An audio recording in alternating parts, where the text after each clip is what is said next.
So one thing I didn't say, just wanted to thank you guys for your support of the department, and that's how we're able to do all the good stuff we do. So thank you.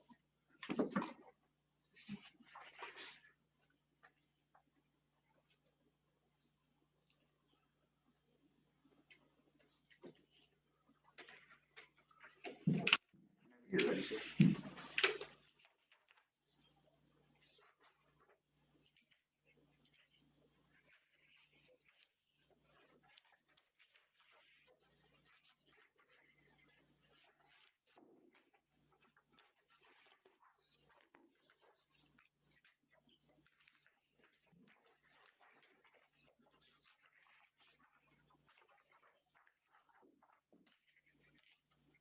I think we've got a discount on those. What's that? You think we'd have got a big discount on those? I know. We should have probably had somebody include them in the plan proposals. Hey Jake, can you put the camera on? There you go. Oh, I didn't press the got it button yet. Oh. It turns it back off.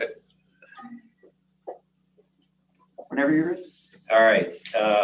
First item on our consent agenda is a request to set a public hearing for the vacation of a portion of J.C. Hope Road, and that's in Trout Lake area. I don't know if you got the map that shows the portion of it. There's a undeveloped piece of right-of-way that we have been requested to vacate. So the yellow we keep and the pink goes away. So that's the proposal. This is requested by the adjacent residents. We have three Sorry, I had to catch up to your map. I didn't scroll fast enough. Okay. All right, no, I'm good. Thank you. Yeah, so this just sets the public hearing, and then we'll have testimony for and against it, whatever occurs. We have three pay estimates. First one is to Lee Contractors, who's doing the courthouse entrances for $115,765.61. We have a pay estimate for all seasons heating, and this is for an AC unit for the jail control equipment room that didn't have one before. Pay estimate number one to all seasons was for, the next one is for the Klickitat radio site HVAC system. And it's mostly to provide cooling in the equipment rooms. Construction side, annual striping contract phase one is complete, and they're doing stop bars and crosswalks on the west side around the DeWalt and Loop Road area. Old Mountain Road, our contractor's still building subgrade and installing culverts, and they're working early. They're starting at 4 a.m. So just to try and beat the heat and keep working. Roosevelt drainage repair, got a couple of pictures. You can see the first picture shows the new installation, the silver colored pipe, and then you can see the old one, which is just a short piece of black plastic. It might have had another longer piece connected to it, but the wind really works everything out there. And so most of those pieces have disappeared. They've broken And loose. this is permanent, essentially to keep the water from eroding that hillside. Yeah. The support for the road. In a few spots, there's some pretty good ravines that have started. So these will go along with the paving project that we'll be doing later in the year, and they'll connect up to that. So How do you get the water to go from the street into the inlet? we'll have kind of a rolled edge with the asphalt, Okay. and it'll direct it to that inlet. There's a couple of photos. There's quite a few of them out there, in some of these big radius curves. So anyway, they finished that work, and they're just working on their punch list items.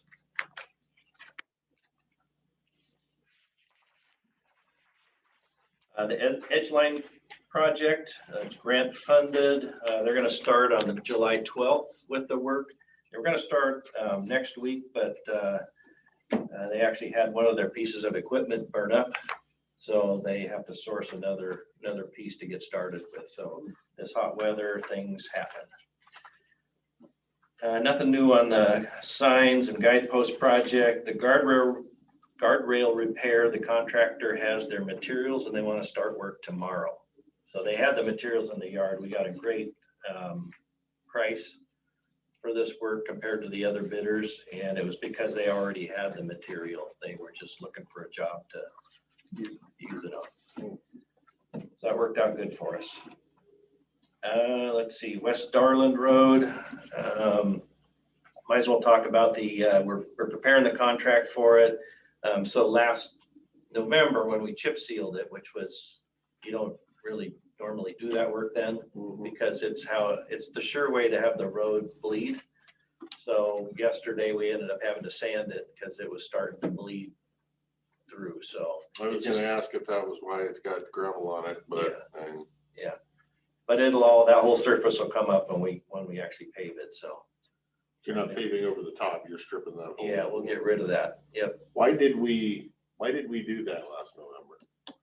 Because we thought we had a small area that we were going to repair, but it grew Oh, okay. and So grew. you thought the whole project was actually gonna be completed last year and it grew into a bigger project than you expected, is kind of what you're saying. Well, we had dollars to pave it, and they're federal dollars, and that's pretty much all you can do with it. And so we had the bridge that the rail needed to be upgraded, and then looking at it, we're like, well, we should fix this other area. And so that was what we were planning to do last year. But when we got into it, most of the road was pretty gooey below the surface. Is that why you guys dug down so deep in there? Yeah, Like you went yeah. in there deep. Yeah, we put a section of gravel, a foot section of gravel in. So yeah. It will last for a long time now. And it'll keep our paving in good condition for a long time as well. On the design side, nothing new on Courtney Road. We didn't get that waiver for you this week, but in the next week or two, we'll have it to you. I don't think there's a big rush since we're not going anywhere with it until fall. Let's see, the striping project. SDP paving project. We're on ad again this week for Roosevelt, and then that'll go to construction after that. On the maintenance side, the guys on the central and east are hauling rock, graveling roads. This week in the hot heat, we're trying to keep people in equipment that has air conditioning. On the west side, they're actually doing some ditching on BZ Glenwood Highway. So they're ditching the grade because they're going to chip seal that one this summer. So. How many miles? What's that? How many miles of chip seal on this one? I don't know how many. It's all the way basically from the bottom to the top of the hill. Yeah.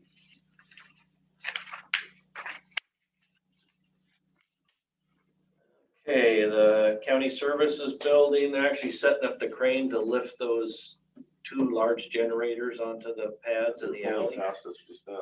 Yeah, so that they have to go over the top of the building, so that should be That could be interesting. yeah.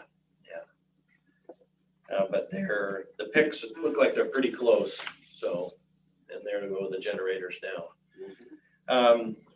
They're continuing to work on the civil work, the street, Court Street, and around the building. They have some retaining walls they're building on the east side.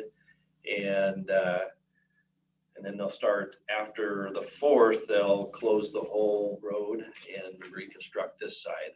So next week, I think we have lined up to remove the grindings. The contractor's bringing in a grinder. We'll take those and use those in other locations. So during community days, the whole road's gonna be non-accessible. Yeah, and the city doesn't plan on using any of our grounds. Yeah, they understand this year, it's just different.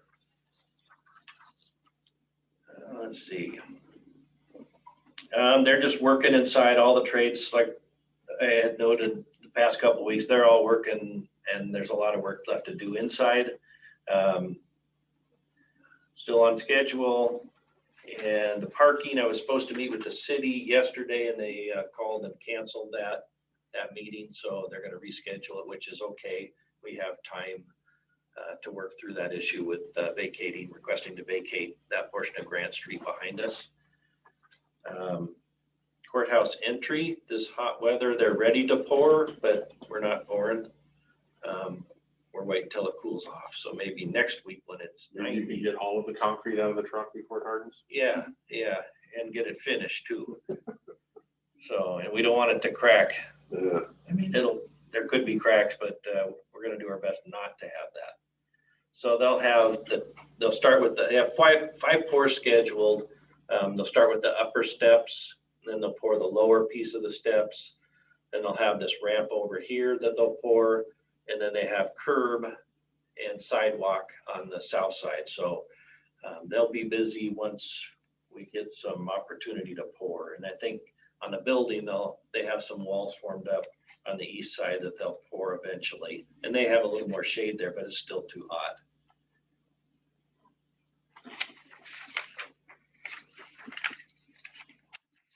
Oh, Gordy, Yes. I did finally get in touch with Blair Simpson, and he is booked, and the Kilmer booked until probably September for cutting those big log up, so. Okay, we'll do something different. Sorry. That's all right. Okay, so nothing new on the radio side. Fairgrounds, we're working on installing that new PA system up at the fairgrounds. This was the Fair Board's project this year.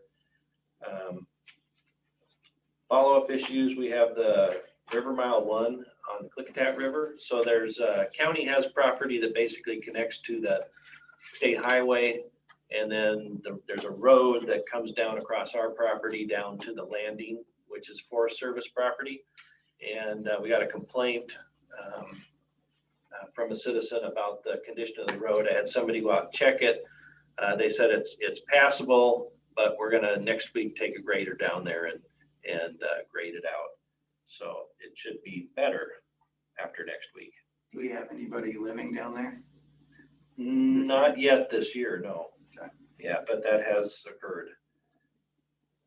I think on our property, we've put up some large rocks, so you can't drive an RV.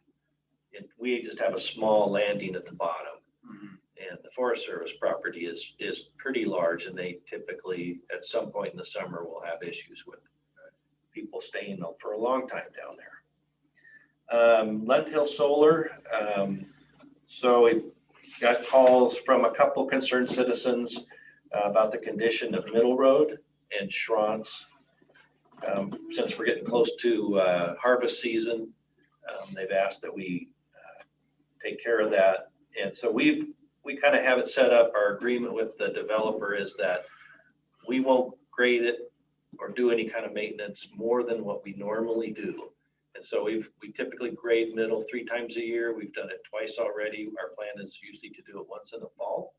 And so now it's on them, and they know that we've been working with them and to fix it. And their plan, because they have dust issues, they have to keep watering. And so they're going to put mag chloride down, which should bind everything up. It'll be a hard surface, and there won't be dust either. So that should take them through the fall, which is when they plan to be done.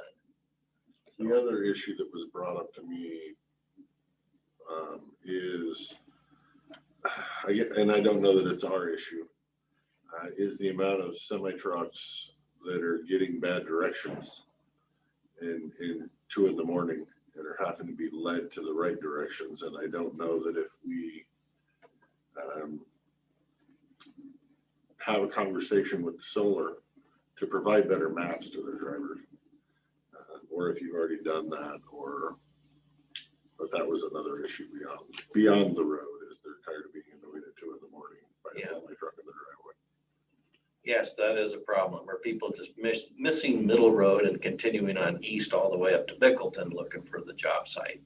Might need a little more signage, and if we can reach out to the solar company to get some signage or maps or something. Yeah. They're supposed to. Bring less. Yeah, they're supposed to supply each delivery person with a copy of the haul route.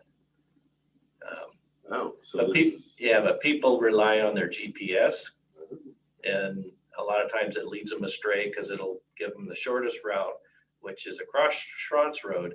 And you can't, I don't think you can drive a semi across one portion of it.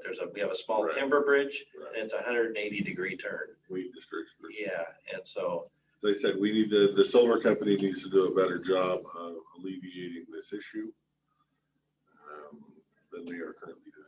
yeah, we've talked about it in the past, and I'll talk to them again. Tell them to make me smile. All right. Yeah, I think in the future, because there's we've got a submittal for, I think it's Bluebird, which is same company, same area. And I think what I'll have them do is there'll be a better signing plan for the haul route. Just we'll work through that in a more thorough way because it didn't work this time. So.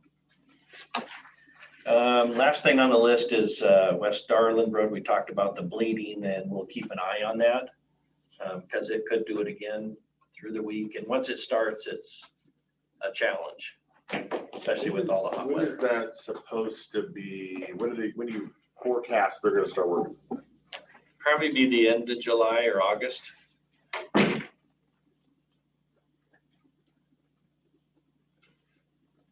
So that's the end of my list. Shorter and shorter. What was the panel picture? I'm just assuming we got them up and installed, and so you wanted to show them? Yeah. So I thought it was a good picture or something that's completed on the rooftop of the building and You probably put a little skillet there next to the barbecue. When I looked at it, I was like, man, that just looks like a render. It doesn't even look real. I know. Yeah, it's real. Is this just one section, or were we gonna have two of these sections, or No, this is it? yeah, 10 kilowatt.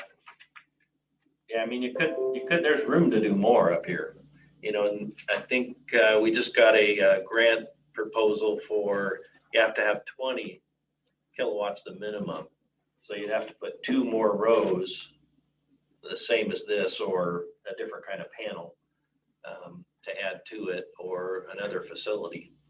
The other facility that we've talked about, because these are one of those things that actually reduce our ongoing cost. I mean, it's a big initial cost, but if somebody's helping you pay for that, and I think it's 50% match, do you do something like this at the Pioneer Center, which has a large southern facing roof?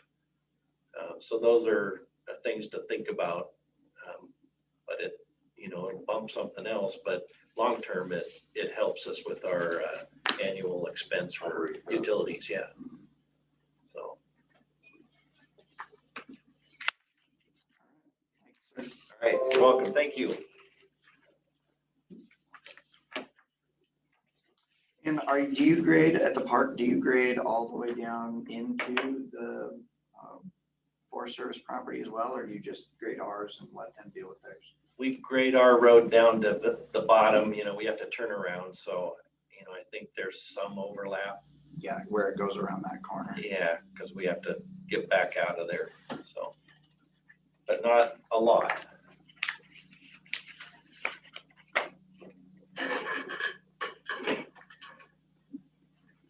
Are you dropping one of those air conditioners off at my house there, Lloyd? Yeah. Yeah, that might actually cool my house. I waited a little too late to add another air conditioner to my house this year. You'll never get them in now. I have to put that on my list in October. Yeah, I don't know if you'll find one now. Yeah, no, Everybody wants one. well, and everybody's busy and everybody's broken and you're not getting anything now. Yeah. You ain't even getting a box fan now. Thank you, sir. Thank you. Thank you. You're bringing good news today, right? Oh, sure. Mr. Dave, I did reach out to Moshi. I did not have any success Okay. trying to reword, so I have it on our schedule for next week that hopefully the three of us can sit down and smash it, and maybe they can come up with something that I can Okay. wiggle out.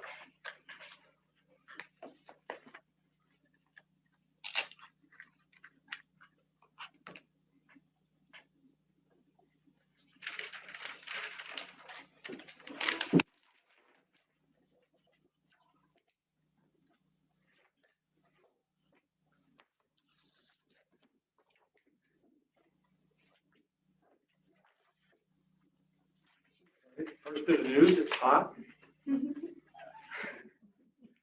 Yep, the good news is That's it. All right, so maybe we'll start with that, the drought, the heat wave.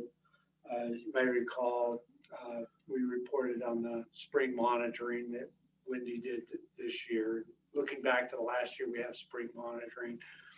The wells in their network are down, generally speaking, in the Sarita, almost 8-foot range. So, I'm not sure if we've had a couple of people that we're aware of that are doing some deepening or, yeah. Are considering it, yeah. Yep, okay. So, Whitney spoke with the city of Goldendale, and they are doing okay. They have both of their wells online as well as the spring system. Evidently, they're thinking that if it continues at this rate of moving water, that they may need to go to restrictions later, but not now.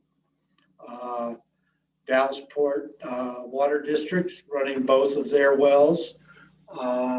Their pumps are getting a bit warm. It's in cherry harvest, so they've got a pretty good load right now, but they're not foreseeing needing to go to water restrictions. Spoke with Russ at the PUD, and all of their systems are doing okay. They're keeping up. He thought, the one system they had a little bit of concern with was up in Ponderosa, but they bought a new pump online and everything's okay. City of White Salmon, Pat is out today. I got an email back, and he referred to someone on his staff. So I left a message there, so I've not got an update on the City of White Salmon. And they also serve binging some. So we seem to be holding fairly good with the public water systems, or the larger public water systems at this time. Reports are our dryland farmers and ranchers may not be doing as well. That if you don't have irrigated acreage, then you're selling calves. There's some, even NPR is reporting on one livestock grower at the east end of the county has had to sell cows because of inadequate forage. And we've not been out really looking and trying to know and see how we could help. But, the state's not declared a drought disaster yet, a drought advisory. But even if they declare a drought, state help's not going to go to the dryland farmers or livestock growers. That's federal. So that's where we are on that. Good news. Pardon? Remember, good news. Good news is everything hasn't burnt up the hay that we do have on Yeah. Yeah. in the field. And the big community systems are okay. So, we haven't had in the past times when some of the smaller community systems have been threatened, like Wishroom, with fire flows and that sort of thing. So I'm glad to hear that they're all okay at this point and for the foreseeable future. Maybe Whitney, you want to talk to the lead entity where you wrapped up last week with the prioritization anyway? Yeah, so for our salmon recovery funding grant round, we had our ranking meetings with our Citizens Review Committee last week. They recommended 4 projects for full funding. I have a list here if you guys want a copy and to see it. Can we make copies in here? Or anyway, so we'll get to that in a minute. But so 4 projects for full funding, including Lower Snyder Creek restoration, removing of fish passage barriers on Rattlesnake Gulch, developing a design for Pine Creek out in the eastern part of the county to allow fish passage. Yep, thank you. And looking into a conservation project for the White Salmon River corridor. When was the last time that there was actually fish passage in Pine Creek?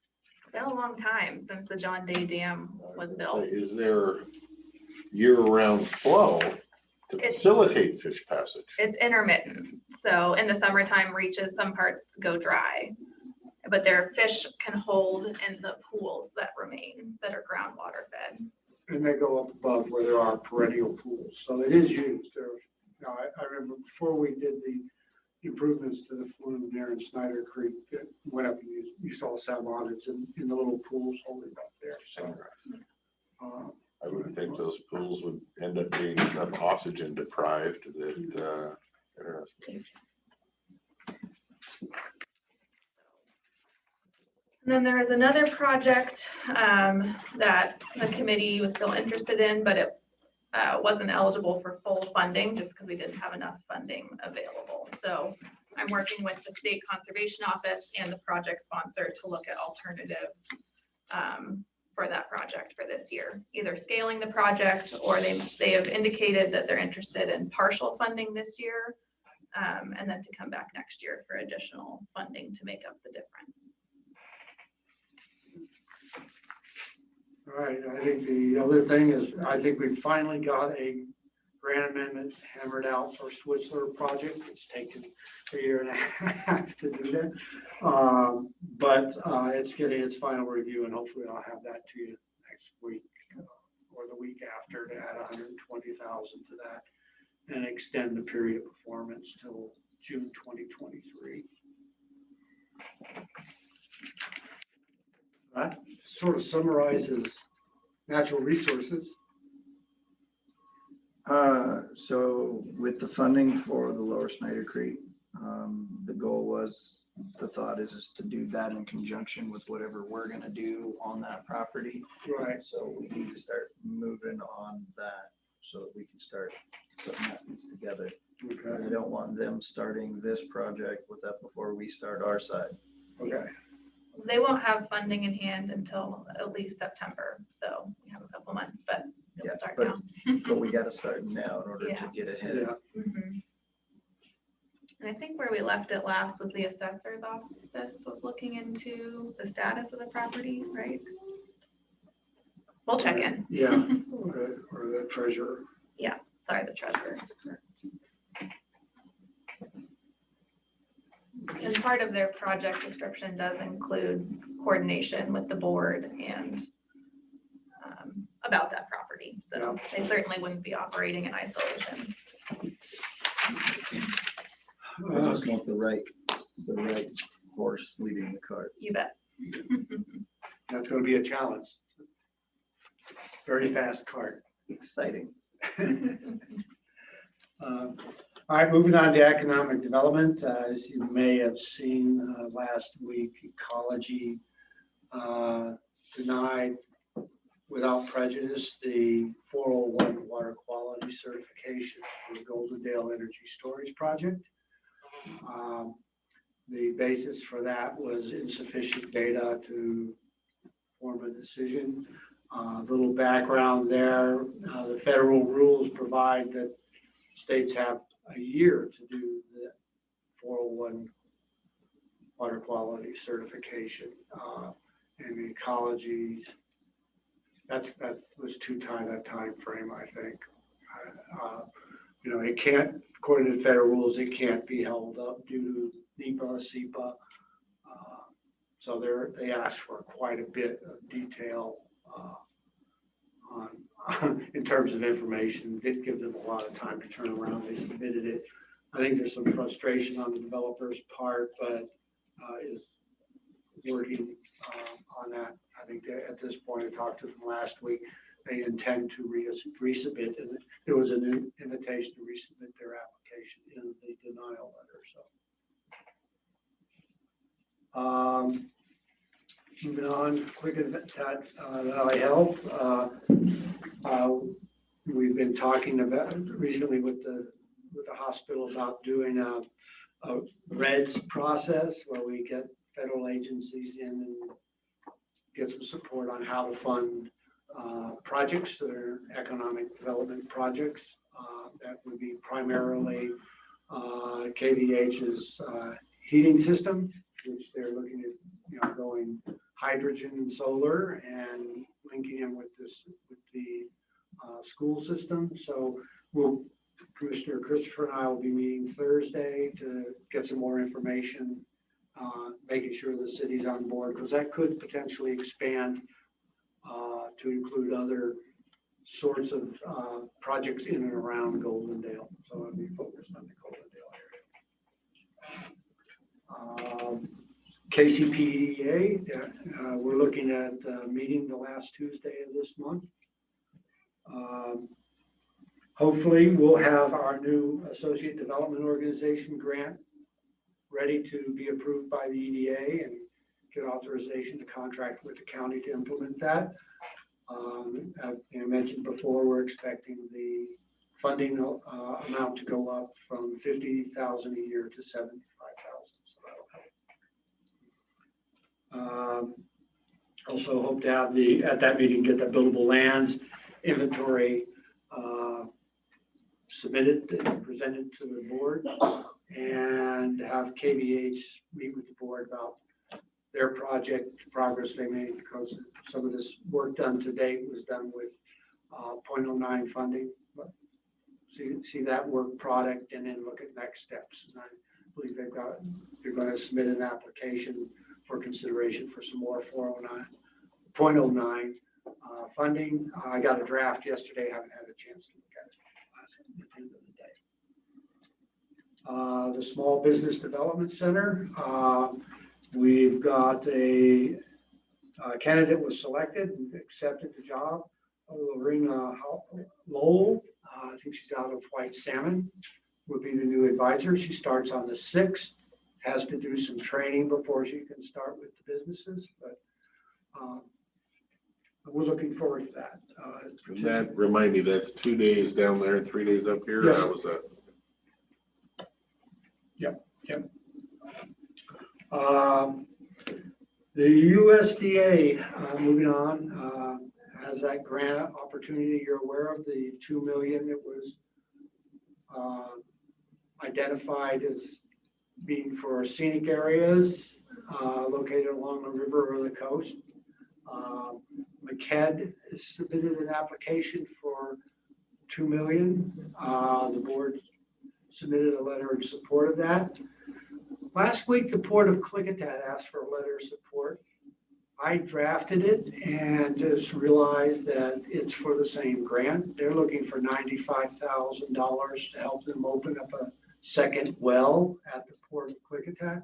I talked to the port director yesterday and indicated I may have flummoxed here, so I would touch base with the board. And if you take exception and feel that my letter of support for the ports project competes with yours and I should withdraw, that's what I'll do. But sorry about that. But I think the port probably has a higher likelihood with the amount of available funds and getting it, because they were asking for a lot of money on the other side that we gave them letter of support to.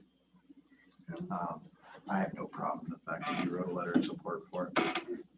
and Margie told me that the port wrote a letter of support for McKed's application as well. So no conflict? I'm thinking. Okay. I think slower than he does. Yeah, I'm fine with it. Okay. All right. Apologize for putting you in that position. The job fair, I had a job fair last week, covered Klickitat and Skamania County. 20 companies signed up, 35 job seekers expressed interest. Of those, 24 completed the online registration and only 18 showed up. So 20 companies, are these local companies or companies? I mean, it could be both. 11 of them are from Klickitat County. Yeah, 18 people show up. Yep. Discouraging. Yeah. And I know that both chambers were promoting this. I don't know, it helped get some businesses sign up, and I'm not sure how far they reached into the potential applicant pool, but There was a little bit of advertising, but there always could be more, but there was enough. I'm glad you found 18 people willing to show up. yeah. Well, it was mainly online too, wasn't it? Yes, it was an online. So it's not even like they had to show up. They just had to turn the machine on. All I needed was a clean shirt and a camera. Yeah, didn't even need pants, just wear a shirt and you're fine. Yeah, You lead a horse to water, but, by the water, but that's the way it goes. So that sort of summarized it. This is what I got.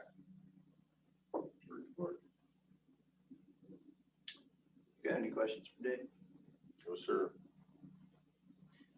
Were the committee, Citizens Review Committee, everybody happy? Did it rank out that way, or did they do any horse trading? The only trading was on the bottom two projects. So the acquisition project by Columbia Land Trust ranked 4th initially, but it's a big financial ask. So even after funding the first 3, there still wasn't money to fund it as number 4. So the committee opted to move up the conservation assessment with the conservation district for full funding in 4th position, just to fund another project, rather than do all the partial funding straight to Columbia Land Trust.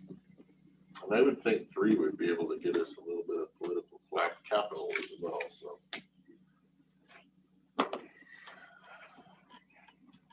I'm going to circle back to the drought a little bit. Have you been hearing from ranchers or others that are No. being impacted and looking for some support there? No, I mean, it's out there, but everybody's just doing their thing for now. Yeah. I haven't heard of any asks anyway. Okay. I just heard that it's bad. No, I'm feeding hay early. Yeah. And ordering extra. Thanking God they have it. Okay. All right. All right, Thank you. thank you. I just wish they didn't have it when it was 118 degrees.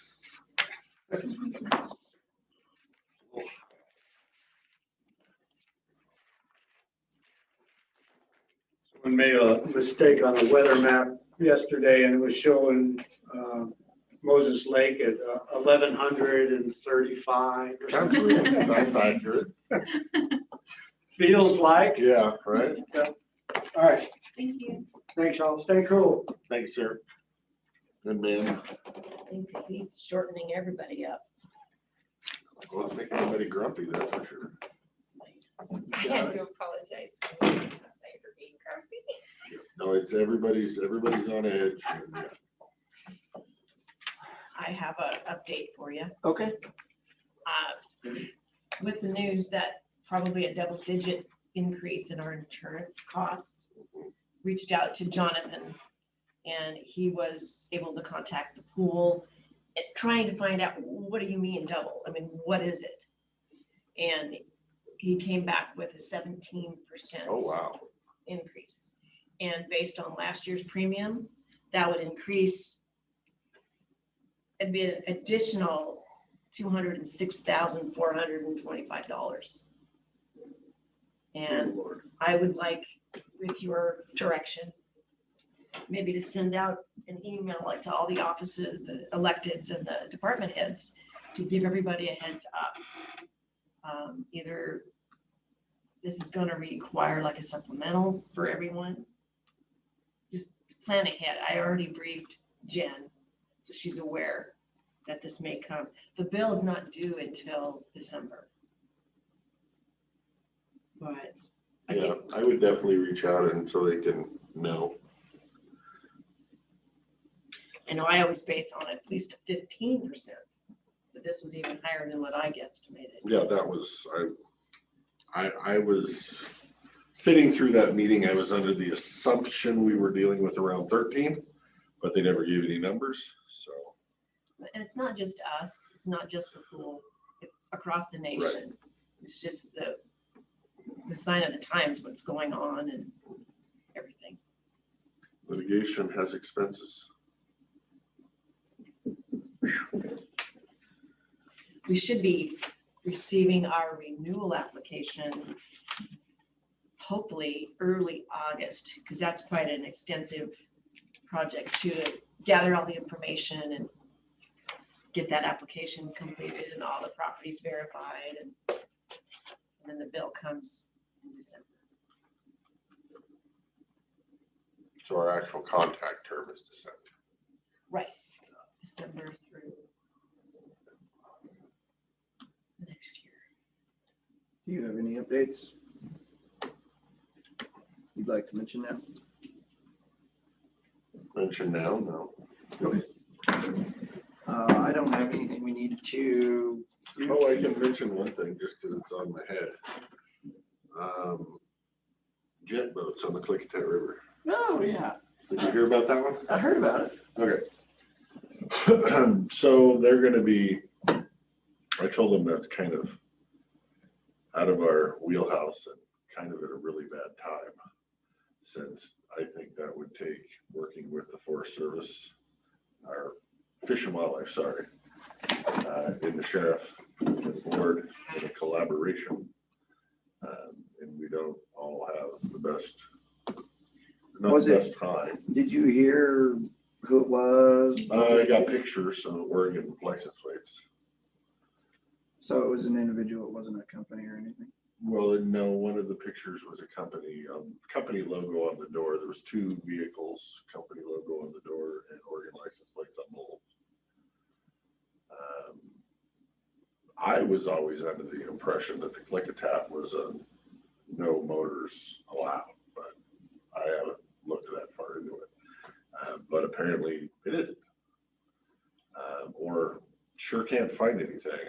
I dug and dug and dug and dug, and I can't find anything. So they're gonna dig and get what information they can dig, and then make a presentation either to us or give me the information, and then we'll discuss whether we want to move forward with an ordinance making it non-motorized, or horsepower limitations, or whatever. We would have to decide what we're gonna do at that point, but Look forward to seeing more information on it. I was surprised. I didn't think anybody would have the balls to take a jet boat up there. I think mine up there in a heartbeat. Oh, really? 25-foot long and 9.5 foot wide, no problem. Really? Give me 2 inches of water. I've replaced a lot of shoes on that jet boat. Yeah, I don't care if it's wet rock. If I can get up to 40 miles an hour, I can get across the wet rock on the other side. So, yeah. So the fact that it isn't done more often, especially by the smaller boats, that the video that was presented to me, surprises me if it's open. I wouldn't do it because you're gonna piss a bunch of people off. Oh, yeah. Already have. And the safety of it is not, because once you're going, you can't stop. They need to get out of your way. Mhm. Because you become the vessel restricted in your ability to maneuver. So by regulation, they have to avoid you. But yeah, you're gonna make a lot of enemies. So even though it's legal, it may not be smart. And we might need to hold some public hearings to make sure we have the support of the people to remedy the situation. Okay. I look forward to more information. Anything else? For now, no. All right, we are going to recess until 1 o'clock. Thank you all for tuning in to your regularly scheduled information exchange. 14 people. It's only about 5 public, the rest are all staff. Normal. Y'all can go back to work too. To me, Well, with that being stated, we are going to call the regular business meeting of the Klickitat County Commissioners to order. Let the record show that Commissioner Anderson and Commissioner Christopher are in chambers, and Commissioner Sauter is on his way back from Hawaii. We will start with the Pledge of Allegiance. Everybody to stand. I pledge allegiance to the flag of the United States of America and to the republic for which it stands, one nation, under God, indivisible, with liberty and justice for all. Next, have you had a chance to review the business agenda, sir? I would make a motion to approve the business agenda. I will step down and second the motion. Any discussion? Hearing none, all those in favor signify by saying aye. Right? Aye, motion carries. We are going to move into citizen comment from now until 1:30. You may have up to 7 minutes, and you can raise your hand to unmute yourself or press *6 on your phone. We have one person already, Gabrielle Gilbert. I don't see her now. Oh, she's still there. Gabrielle, are you there? I think I had to unmute. I apologize. There. Excellent. Thank you for giving me the time to speak. I want to speak about the commissioner's letter back towards Sheriff Songer and in relationship to the proclamation and to the threat that was felt by county workers and especially to the health department. I think it's important that that tone of that letter needs to be addressed. I found that it appeared to me that there was a bit of Stockholm syndrome going on. It does not assist in a group of people that have felt threatened by what the sheriff's proclamation is and the fact that he doubled down on it through a report in Goldendale on the 25th on his proclamation, that you guys have fawning adoration for him. The situation is that in the last period of time that the sheriff has been bringing in extreme far right groups and using extreme far right rhetoric and anti-government rhetoric is problematic. And the health department workers felt they felt unsafe and they felt threatened and they felt targeted. And that has to be addressed in the letter when you respond. The other thing too is when you use language where you compare people to animals, that language is derogatory and dehumanizing in its message that it conveys. And it conveys a person is subhuman. And I feel like that is problematic because basically the use of those words attempt to reflect and inform public opinion. The other thing too is it is not lost the irony that at a health department meeting, you had the prosecuting attorney outline what would happen to a citizen if they were threatening health workers because of that heightened interaction that was occurring between citizens and health workers. And here you have a person in power such as the sheriff in the department doing exactly that. And when we were explained by the prosecutors is we would be looking at fines and we would be looking at jail time. I feel that it is important for you as a commission to step up and defend the county workers so that they believe that what you're saying is in relation to them.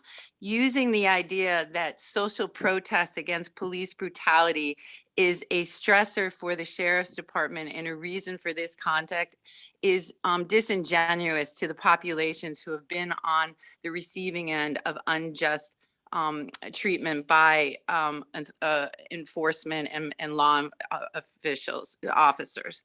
And that has nothing to do with what's happening in our county. What's happening in our county is a sheriff who is diving deeper into anti-government far right rhetoric and bringing those populations in. And when you bring Chris-Ann, I forgot her last name, the trainer that came in and that the sheriff's department said that they were going to be mandatory in going to this training, it's problematic because if we as taxpayers paid for that, I'm not gelling with paying for anti-government extremist training coming into my sheriff's department. And I feel like I want to know who paid for that training? Did we as citizens pay for that training? And how the commissioners are going to address. You literally are giving a red carpet for more of this to come into our county, and it's problematic. Thank you for your time. I appreciate it. Thank you for your comments. Next, somebody can raise their hand, or if you're on the phone, you can unmute yourself, *6.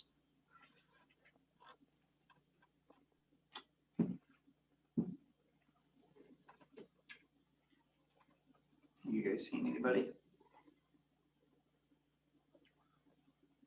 And Lynn, Lynn? Good morning. Thank you for your time.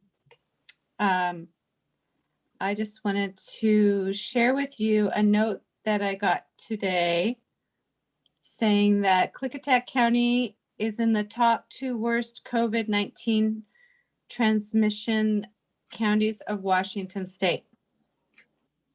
We are 37% vaccinated with a 14% transmission rate.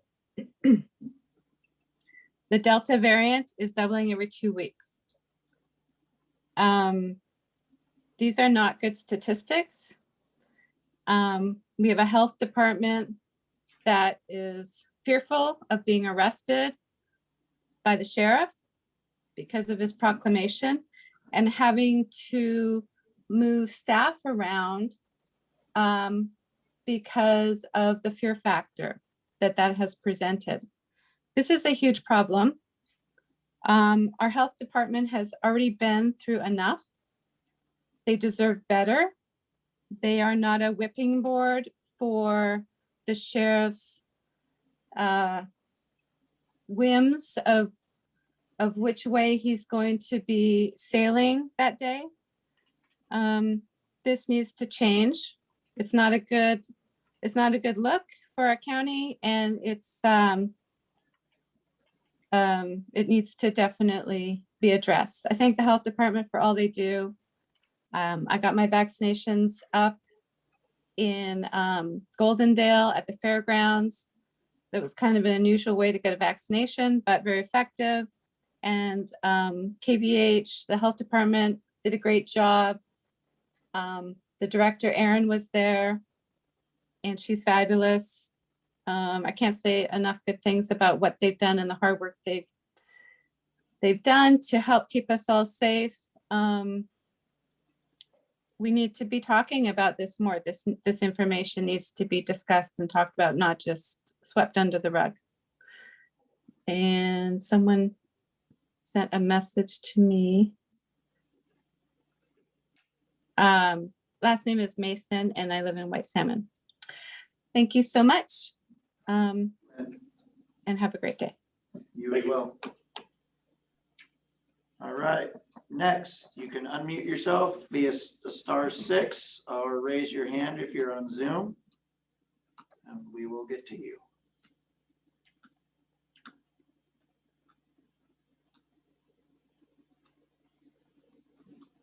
'32 participants and nobody's jumping. I guess we've been behaving ourselves. That was a joke.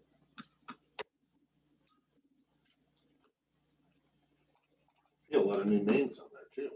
Yeah. *6 if you're on the phone, or you can raise your hand if you're on Zoom.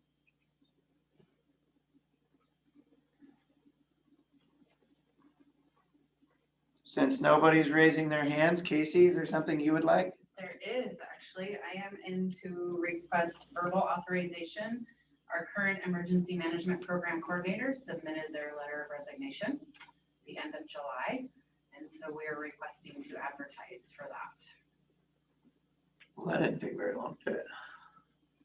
It's a casual position, non-exempt, grade 38, 20 hours a week.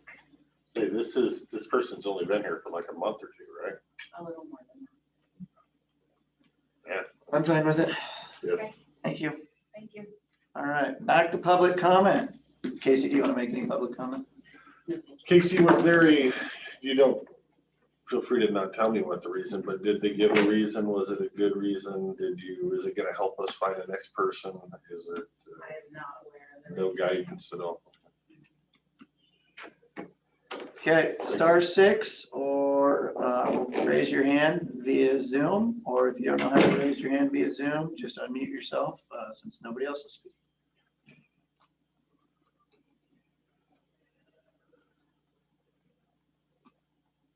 I guess the cat's got everybody's done. Yeah. Jerry. Do you Good unmute yourself? Good afternoon, Commissioners. This is Sherry from Houston. 120 Houston Street. I was just hoping to, with the 7 minutes to kind of get to the bottom or continue on how the conditional use permit works. Last week we got to the part where there's a submission conference with the planning, and then the developer who would like to apply for a conditional use permit would then submit their completed application to the planning department. So can you now tell me where and how this process works after the planning department receives the application for a conditional use permit? Sherry, this is a time to make public comment, not the time for a discussion. If you would like, we can get you in touch with Mochi, who's in charge of the conditional use permits, and she can line you out with exactly how the process and the flow chart works. Okay, so I have seen the flow chart that has been made up by planning. And the reason why I continue to ask the Board of County Commissioners is because we as the citizens have been asked to trust the conditional use process as it comes to citing large solar projects, specifically, I guess, the Knight Road project, as Commissioner Anderson did in January, did a resolution to use the conditional use permit. And again, we've been asked to trust this process. And as a citizen, I am really trying to understand how to trust this process. We've been told that we have a voice in the decision on conditional use permits, that the citizens are listened to. So I'm trying to figure out at what stage of a conditional use permit application do the citizens have a voice?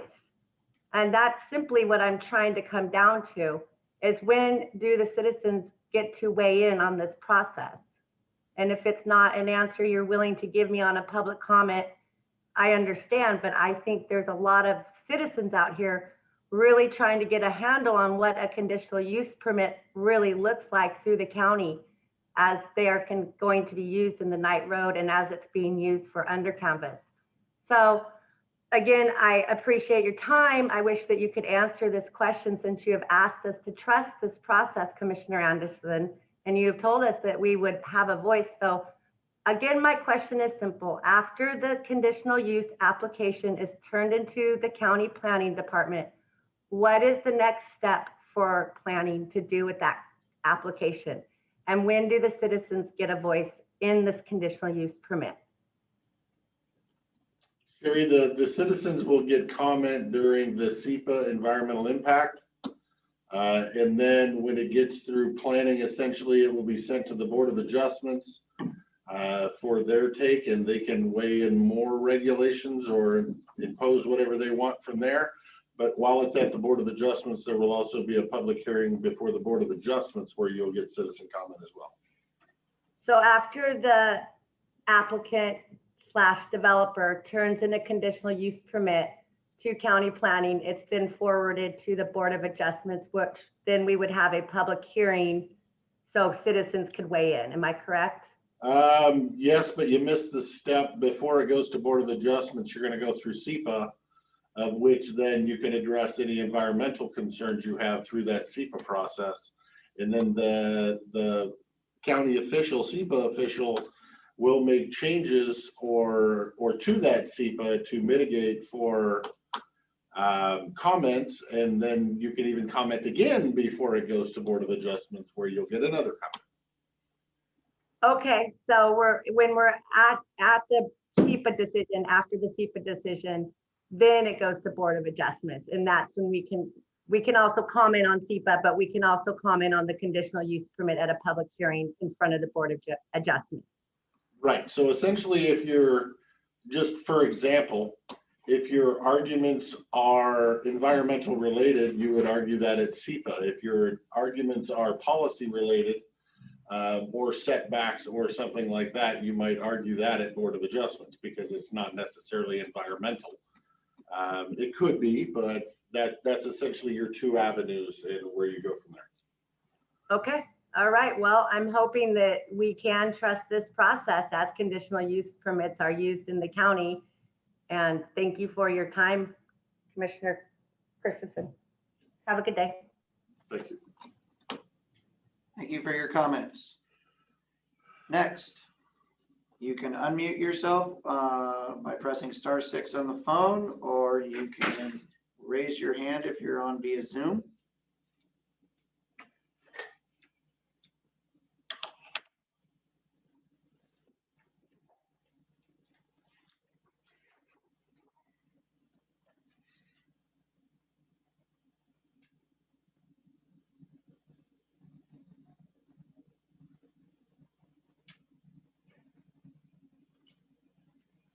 Not seeing anybody.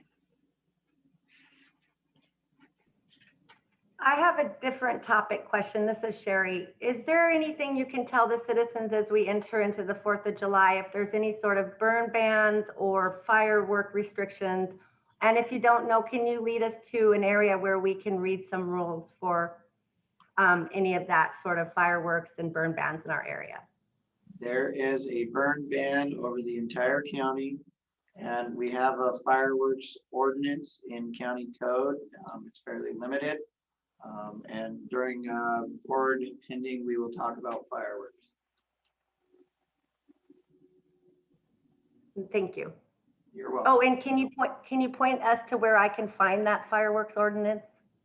If you go on Google and you type in Klickitat County Code, it'll take you to the Mooney Code, and then just type in as the search box firework, and it'll take you right to it. I think it's under health and safety. I want to say chapter 8, maybe. Chapter 8 or Oh, so. wow, that's some knowledge right I looked it up today.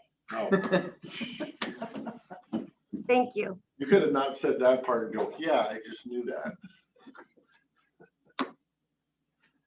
The only one that I know of that currently has a firework, a no firework policy for the 4th is White Sound.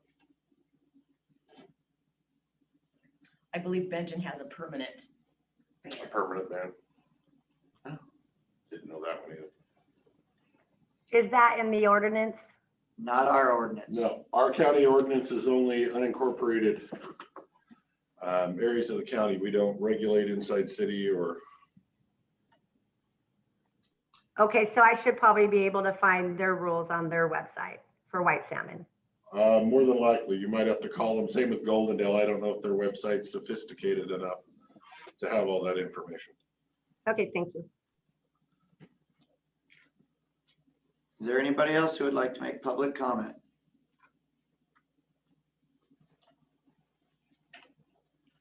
All right, well, we will sit here and get some work done until somebody decides they want to give us some comments.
All those that have joined, we are in public comment. If you would like to give public comment, *6 on your phone.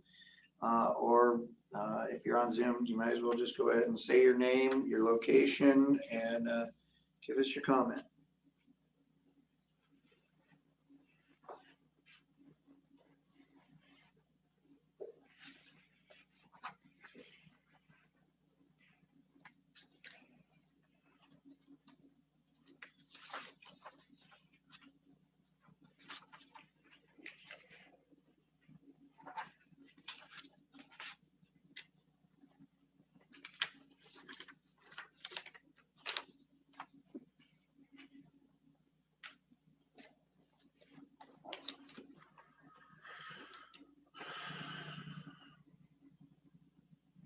Okay, I got a question.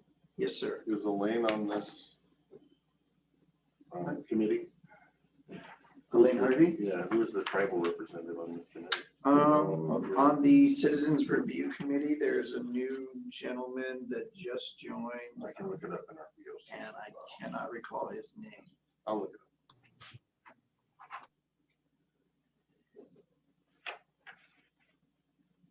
Elaine has her hand raised. Elaine.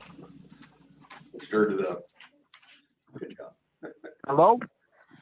No, this is just a different topic. Elaine Harvey Goldendale. I'm still have a big concern about exempt wells in the county and the amount of short plats that's coming through continuously every month and that are getting approved. And I'm pretty certain that a lot of these are going to be small residential, little farms, homes, whatever, with exempt wells. And on the east end of this county, that's I know, because I know a lot of farmers, ranchers in the eastern part of the county, their wells are drying out. And it's becoming more common. And so that's one concern I have for the future of the county and water resources, which also affects fish resources in the watersheds. And also I had a question about, I heard about reservoirs up in the Simcoes and not sure where to get that information of where's these potential reservoirs going to be in the Simcoes and what's the purpose? Is it for ag? Is it for water storage? Is it for recreational purposes? I can answer a little bit. We're currently doing, we've got a grant for water measurements on Dry Creek and Butler Creek to find out what the flows are in those creeks during the year to determine if any storage would be possible. And if we used off of the Columbia River to build said storage, a third of the water would remain in the stream for fish and a third would go for potential agricultural uses.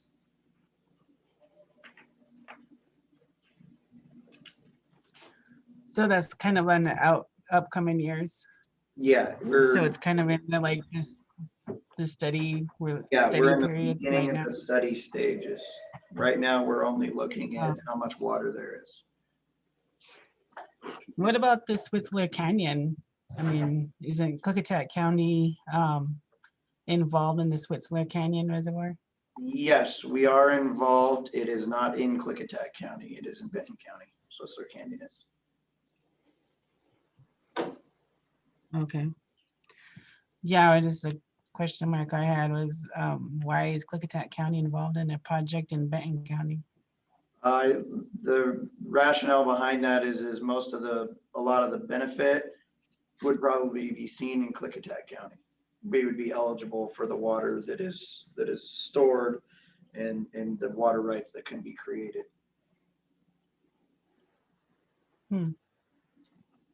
Okay. Yeah, those are just some issues I'm concerned about with water resources in the county, especially with wells drying out and creeks drying out, like Rock Creek getting less in-stream flow and pools getting shallower and less abundant. Okay, thank you. Thank you for your comment, Elaine. 0088 is unmuted. We have 2610088. Would you like to give public comment? Yeah, I would just like to know the figures that you're throwing out about the jobs and the taxes that are going to be produced from solar industrial sites. I would like to know where you got those figures. I don't believe the county commissioners have put out any figures and jobs. Yeah, Many. I'm not. Well, not basically figures, but generalized millions of dollars, and also many jobs that will be created. That was your words. So where did you get those figures from? Whose words were those? That was the chairman of the county commissioner board. Well, he's not here today, so I can't speak for him. All I'm aware of is being told that from the solar companies that it would create hundreds of jobs. Now, when I asked the union, we have like 14 union members in our county. So there is definitely question on how many in-county jobs those are. So I don't know that I've ever heard the chairman say hundreds of jobs. So. No, Sir, he didn't I say. I didn't say hundreds of jobs. I said many jobs, and he said millions of dollars in taxes. So I just wondered, where could you check that out to find out what he was talking about? I mean, the people at C seem to have all the facts, and the county commissioners seem to have nothing but a bunch of generalized guesswork. Well, I would personally beg to differ with that. I think most of the information being sent out by the CEAS group is incorrect. We just don't publish. Hold it right there. Hold it right there. When you say misinformation by the CEAS group, because I've checked out most everything that they've put out, and it's pretty factual, and you can go through, pages and pages of what they're talking about, and they're right on what they're saying. Please identify yourself. Sir, could you please identify yourself and your community? What's that? Could you please state your name and your community where you live? This is Delmer Eldred, Old Mountain Road, Goldendale, Washington. Appreciate it. Thank you. Uh-huh.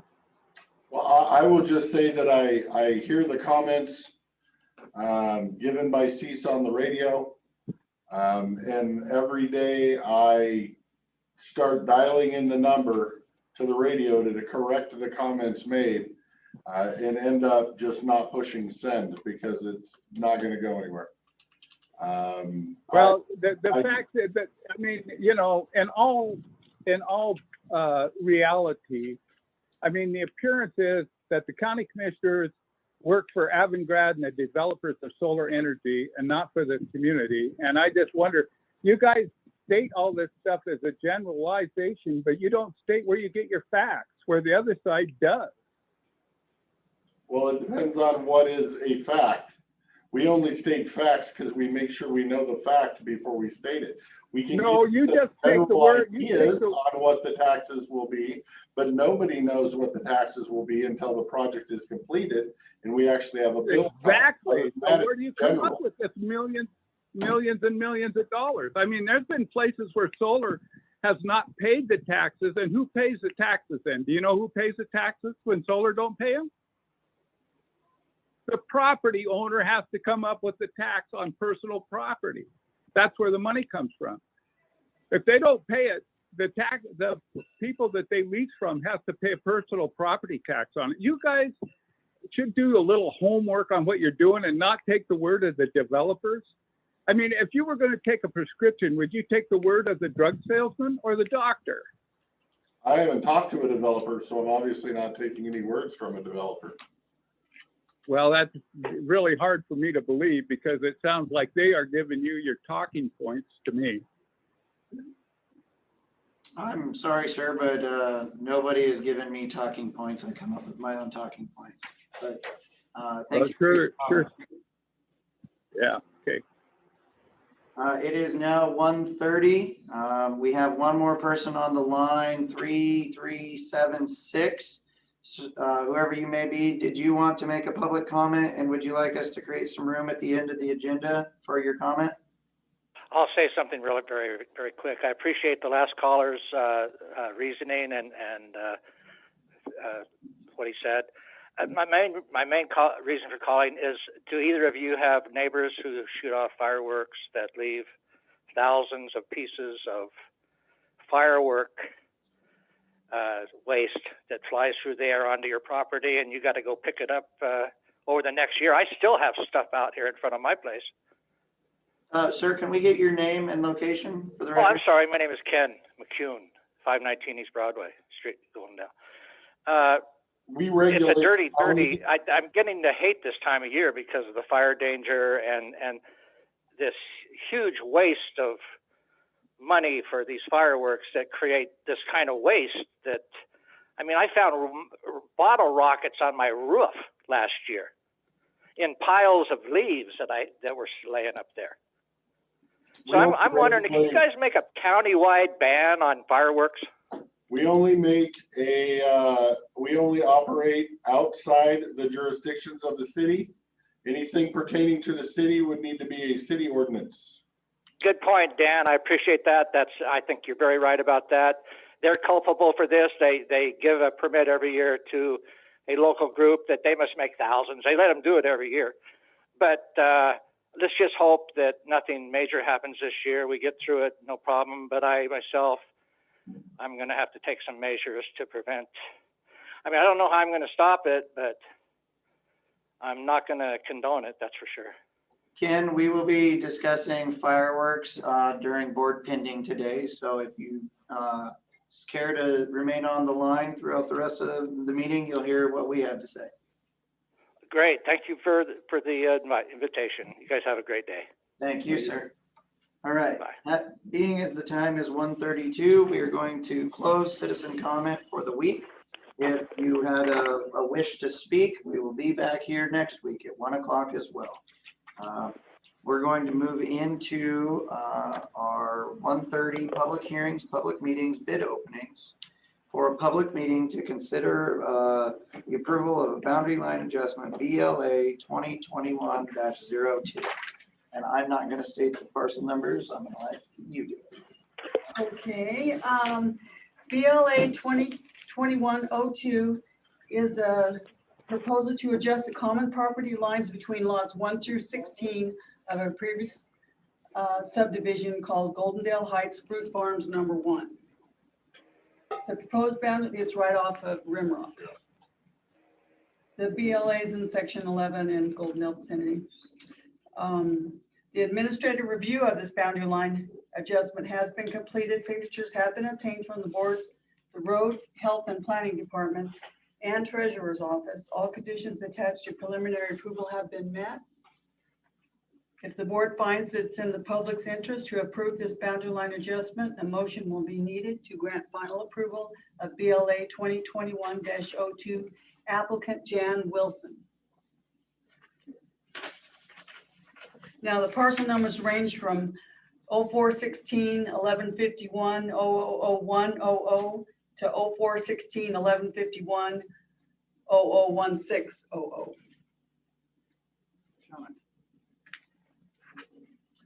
Dan, did you take a look at it? Yep. Do you have any thoughts? Familiar with the area? No, I don't see any issues. Would you like to make a motion? If you're closing the public hearing, ready for a motion? It's a public meeting. For a public meeting. Yeah. If you're ready for a motion. Yep, whenever you're open. Mr. Chairman, I make a motion that we accept boundary line adjustment BLA 2021-02. The parcel numbers that were presented within the Goldendale vicinity, applicant Jan Wilson. I will step down and second the motion. Any further discussion? All those in favor signify by saying aye. Aye. Aye. Motion carries.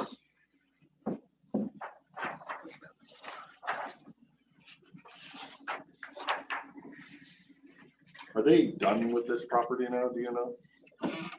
I don't know. I haven't spoken to. She's got a representative from the surveying company, so I haven't spoken to the lady personally. It is general rural, so they have potential to, Split them up. split it again. Wondering if anybody knew if that was the final plan.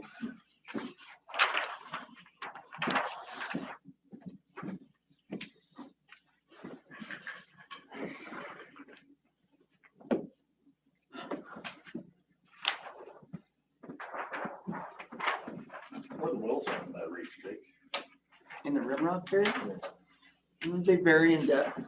It's a really fractured area up there. I think there's a lot of, Staggered, yeah. yeah, it's a lot of movement. You can see it in the rock formations when you guys are in up there.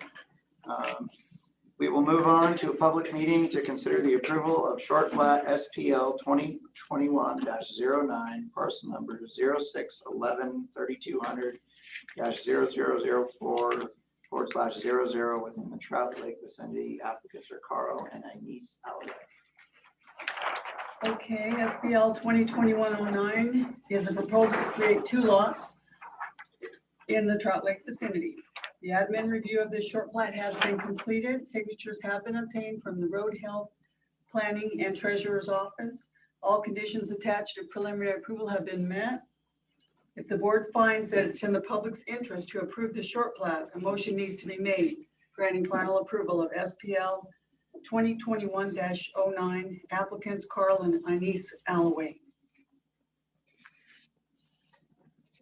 Do you have any? I have no comment. All right, with it. You want to make a motion? Mr. Chairman, I make a motion that we approve short plat number SPL 2021-09 in the Trout Lake vicinity, applicants Carl and Anise Alway. I will step down and second the motion. Any further discussion? Hearing none, all those in favor signify by saying aye. Aye. Aye. Motion carries.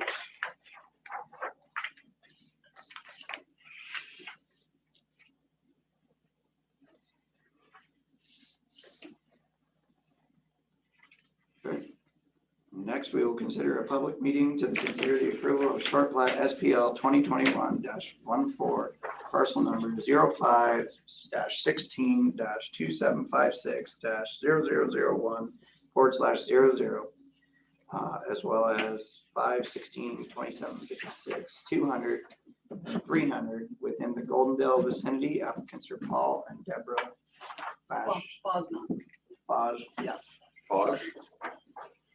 SPL 2021-14 adjusts the boundaries of those 3 parcels. They're upgrading access into lots 1 and 2 of a previous short plat, SPL 2006-071 in the Goldendale vicinity off of Boston Road. The admin review of the short plat has been completed. Signatures have been obtained from the Road Health Planning and Treasurer's Office. All conditions attached to preliminary approval have been met. If the board finds that it's in the public interest to approve this short plat, a motion needs to be made granting final approval of SPL 2021-14, applicants Paul and Deborah Bosnon. Got anything? Good. Mr. Chairman, I make a motion that we approve short plat SPL 2021-14 the Goldendale vicinity, Paul and Deborah Foshna. I will step down and second the motion. Any further discussion? Hearing none, all those in favor signify by saying aye. Aye. Aye. Motion carries. Thank you, Denise.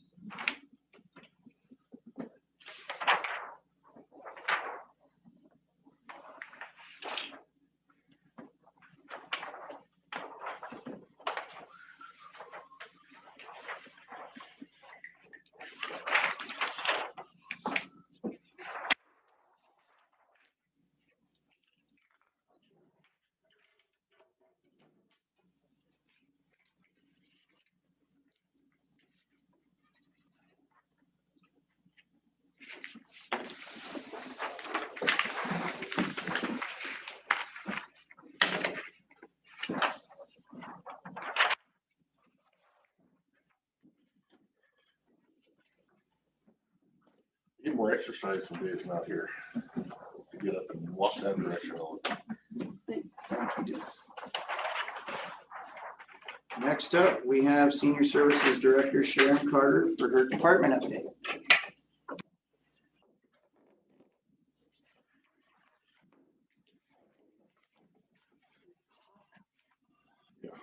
That's the department update.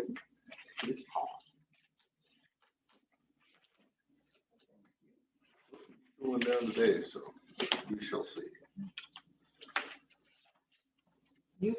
Sharon, would you be able to email this to me? Yes, yes, I can. Thank you.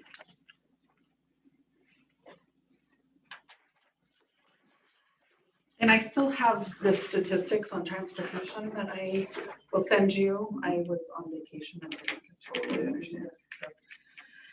So I just first wanted to update on personnel. So we had been having difficulty with getting any applicants, but fortunately we did finally get applicants and new staff to replace open positions we had as part-time cooks. So we have a new person that's started training and 3 new drivers that have started between Goldendale and White Salmon. And then we've had a number of new volunteers, fortunately, that have come on this past month to help with our home delivered meals program too, and are interested in helping in other areas once we actually open up our meal sites as well. But right now where we really needed help is with delivering meals. Is there any time frame on when they think they might have governor's direction on opening meal sites? Yeah, so we were hoping with it opening up that we would actually be able to maybe as soon as July, but they haven't updated. We're under more stringent requirements because of the senior nutrition program and the vulnerable population. So we just got to update that the Aging and Long-Term Care Services Administration, who for Washington State, that kind of oversees that and gives guidance and direction to us, they're updating that guidance. So we already know we have to develop a plan and have a number of different elements in there, but with changes in the reopening, we have to get more clarification on exactly like numbers of people limited and then what kind of issue of masking and things like that. So we have already, Jackie D. Hart, who's our nutrition coordinator, had checked in with like our Lyle location volunteers. They're raring to go once we can get going. And I spoke with the board president for the senior center because we leased the space there to do and talked about, that we're in the process. So my hope is August or September. So we just on our July newsletter, been giving updates and, fingers crossed that we can have something in place and approved because we have folks that really want to be able to get back together. Or at least we know the answer that we can give people when they ask. Yeah, so we are, it is moving forward. And one of the big caveats within the plan will be we have to have a clear emergency kind of plan protocol in place for immediate shutdown. And, and a lot of it is, names, which we already do. People already sign in, for the meal program. We get information, we know that. So a number of the things aren't going to be a big burden, but the other item is that we actually have to have somebody assigned to monitor and enforce practices. And that doesn't mean it can't be a volunteer as well, but we're working through some of that. So we're hopeful that it will be soon. But we do have, seniors coming into the Pioneer Center and, using the library and using some of the little areas there. And we're continuing with the home delivered meals. We still have, we're doing a couple thousand meals a month still on the home delivery side of things. So in terms of personnel too, one of the items that I wanted to talk about was a resolution was proposing So there was a resolution that the board, we had done with some conversation with the board back in like 2009, 2010. So one of the issues was within my department, you know, we have staff positions that aren't like Monday through Friday, 8 to 5. So we have in-home caregivers that work in client homes, caregiving, and those are people who need help at, you know, 6, 7 o'clock in the morning, or they may have an evening caregiver or weekend, that kind of thing. And in our transportation service and the dial ride service, our drivers may have a 5 a.m. start because we have to have somebody to dialysis in the Dalles, or they're going for surgery in Portland, and they may not actually even be back until 9 p.m. On some days too. So we're not working a traditional 8 to 5 shift. And one of the problems we were noticing a number of years ago is that drivers were having to use supplementing days where they didn't have a full 8-hour day. Well, 7 hours is actually what they're required. They're a 35-hour a week FTE position. And so if they didn't have 7 hours on a particular day, so maybe they had a schedule and a ride canceled, so they only had maybe a 4-hour day. Well, the next day though, they may have had an 11-hour day because they had somebody that ended up not being discharged or was in a procedure longer than expected and was later. The way it had been, as if you weren't getting 35 hours in the week, they were having to supplement sick or vacation to make that 35-hour work week. Well, we had addressed, well, why can't we do it based on, for benefits, it really should be based on a monthly or even a payroll average for the 2-week pay period. Because we may have a driver that works 32 hours one week, but then they work 40 the next. So they've clearly met the 70-hour requirement for the 35-hour week, you know, for the pay period or the month of 140 hours. And so we were having where I was actually having to come as on like a couple of our part-timers because they would have to supplement if they weren't exactly at 24 in a work week, but yet another week they might work 30 hours. It didn't make sense. Okay, why are they having to supplement if they're meeting the monthly?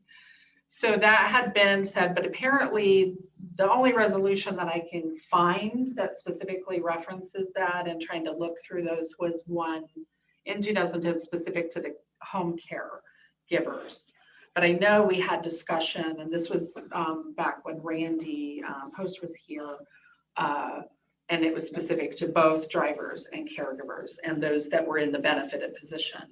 So the auditor's office, you know, it came up because there's been different staff changes, and it's like, oh, these people aren't at the right hours. And I responded that, well, we had some years ago said it was going to be based on that it was fine as long as it was for the month.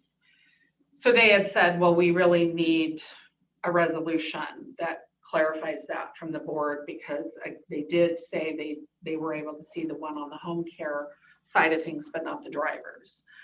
So I wanted to ask the board, you know, if that was something that you were amenable to. It's again, they're going to maintain, we're making sure they maintain the appropriate hours in that FTE for that monthly benefit. So this isn't an hours payroll thing. This is a benefit qualification thing. Correct. And there was a couple of situations where I was having to come to the board and ask for like permission for people to take like a vacation, a leave without pay, because they'd been supplementing their time, even though if you looked at their average monthly hours, they were always sufficient. So, you know, the auditor's office said they really do need something for those purposes that says that that's acceptable. So if that's okay, I would look at, you know, drafting a resolution and presenting to the board next week. Before I say it's okay, I would love to have you give a quick rundown of what you just said to Casey in the corner and have her nod her head at me, and then I will give you my answers. Okay.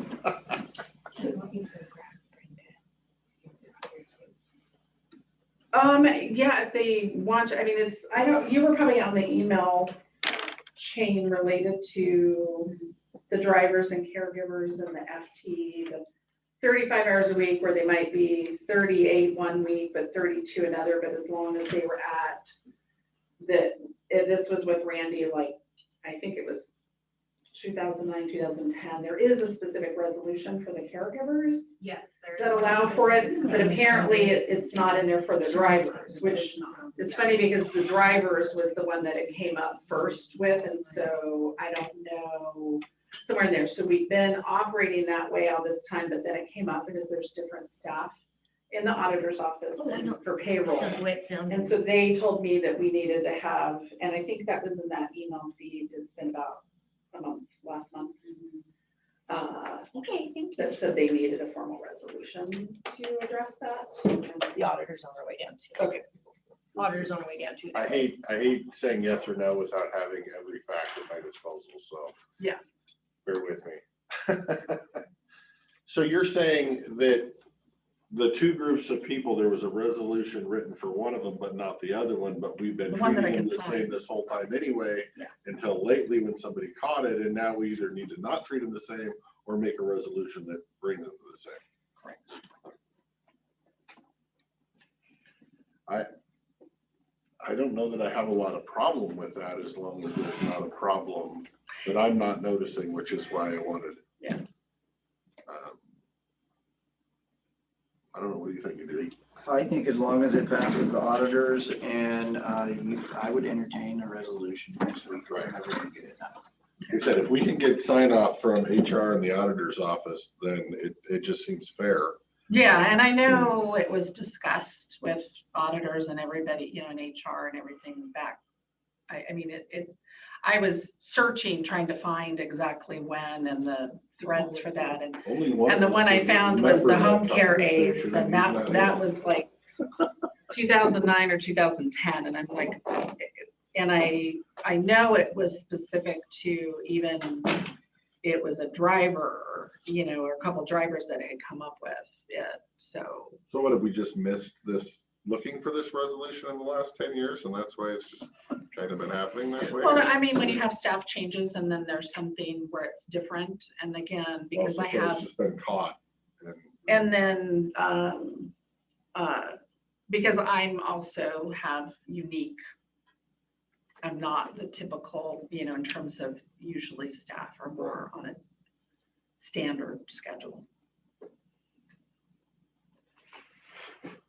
Any issues or comments you would like to bring forth about this before we?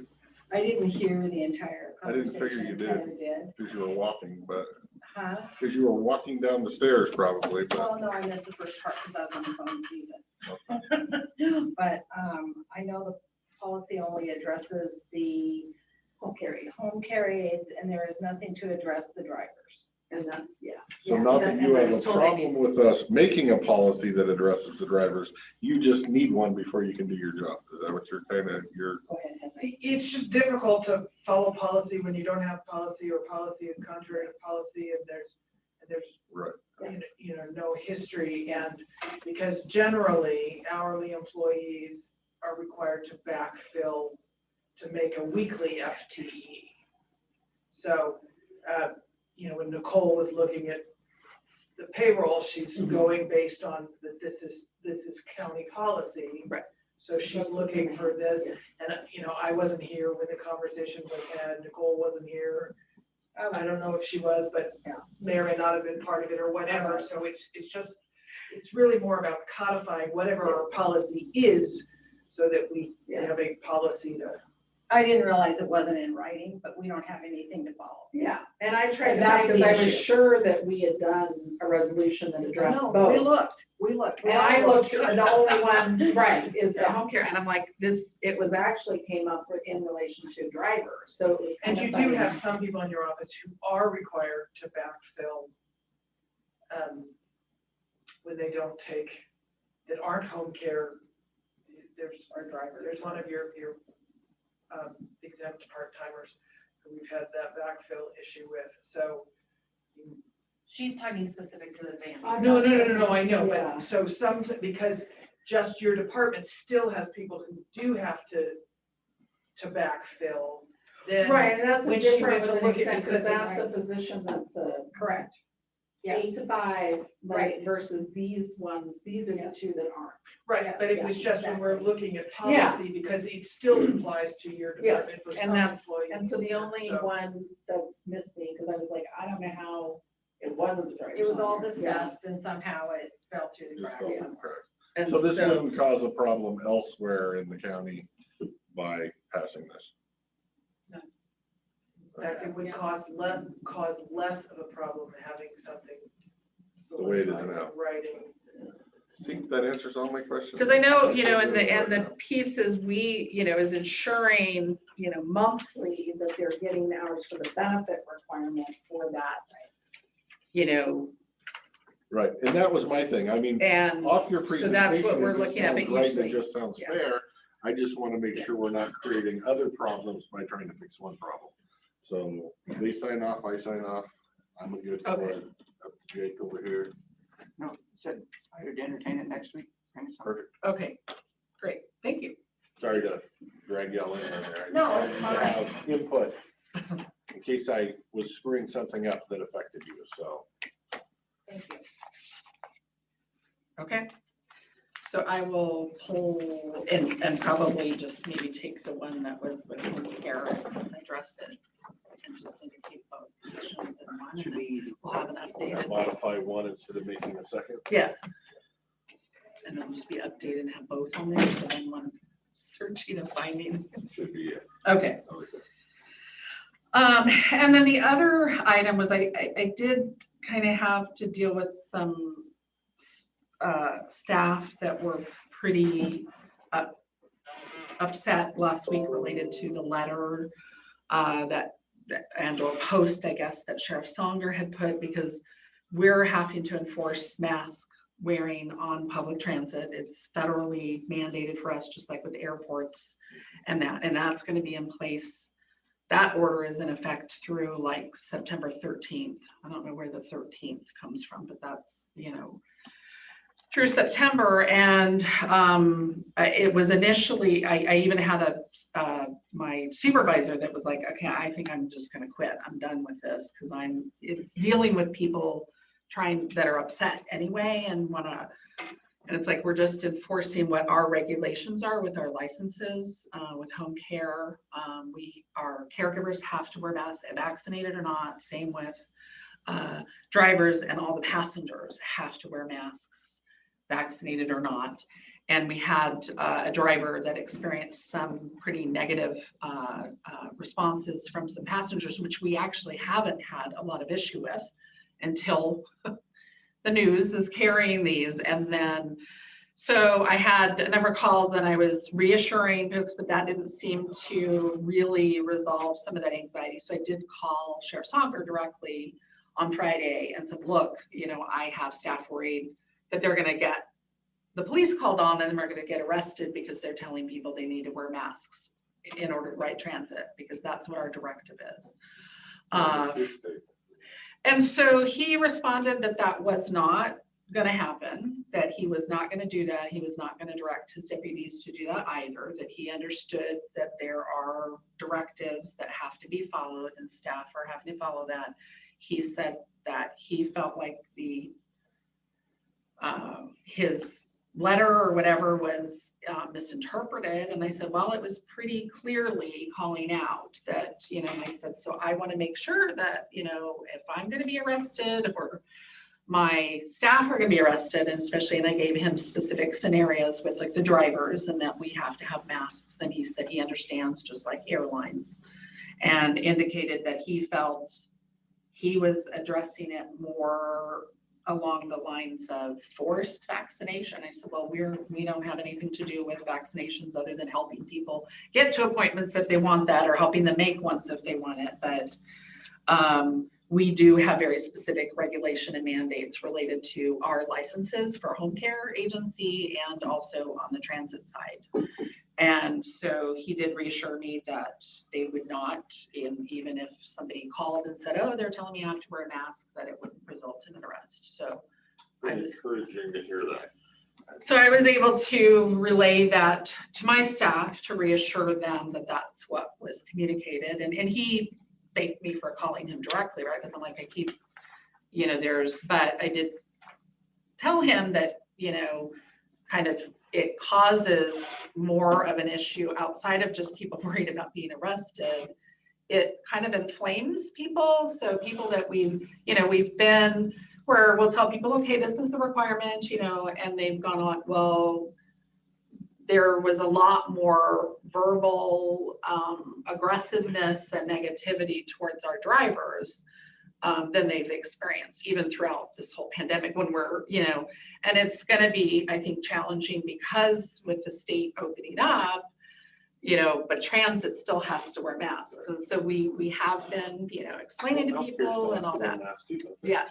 And so, and there's a lot of other personal protective equipment that has to be in place. And so I just had told him that, these kind of things do just really create really basically hostile environments for people working. We already are dealing a lot of times with people that have challenging medical and mental health issues on some of the sites with the medical transportation, services that we're doing. And so I'm happy your volunteers didn't quit. That was something I was worried about with that statement. That people would just say, I'm not dealing with this and walk away. So I'm glad that part was able to get worked out. Yeah. So just wanted to, and thank the board for you doing a responsive letter on that too, but I do really wish that it wouldn't create, because it created a lot more work for me on top of everything is dealing with people that when there's already enough going on, and it would just really be nice not to have to put out additional fires that could have been avoided. So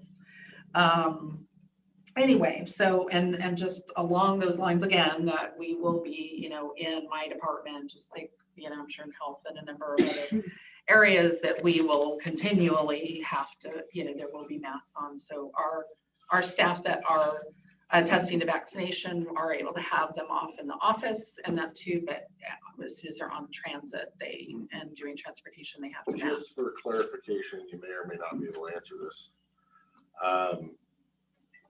Are you only following the current guidelines, or are you imposing your own guidelines over the top of what's being imposed on you? No, we're only doing we're regulated. What I expected, and thank you for that. And I just wanted clarification for anybody that might be watching. We have enough regulations that we have no need to have additional ones. We have a number of them that we wish would be backtracked a little bit. Yeah. So, and then we already on nutrition program touched on that. Our sites are still closed, but we are working towards opening the meal sites up again, based on guidance and regulation with plans that we'll have in place for that. And we are, transportation busy with our dial-a-ride service. We're actually having challenges where we're booked out a couple weeks in advance. So people that are wanting like more immediate same day or even within a couple of days, it's challenging. Because Medicaid no longer has another provider. We're the only contracted non-emergency medical transportation provider for Medicaid clients in Klickitat County now too. So, so you could potentially hear, sometimes board members have heard from the public about, oh, I can't get a ride. We do try to explain to people and let them know they may need to reschedule, or if we have a cancellation, we can call them, but we only have a certain number of vehicles and drivers and capacity. And so we're doing what we can there. And we are still doing, prescription pickup, delivery, food pickup and delivery, food bank boxes and that too. We did also, we did end service on our fixed route early yesterday in both White Salmon's route and Goldendale's route, fixed route because of the heat.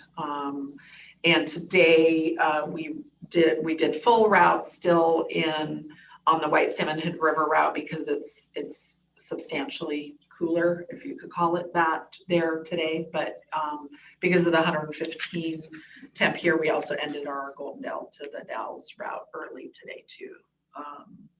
But we are hoping that it'll be back to more normal service. And we post that on the Gorge TransLink site, do the radio ads to emails and that, so it gets posted and let people know that way.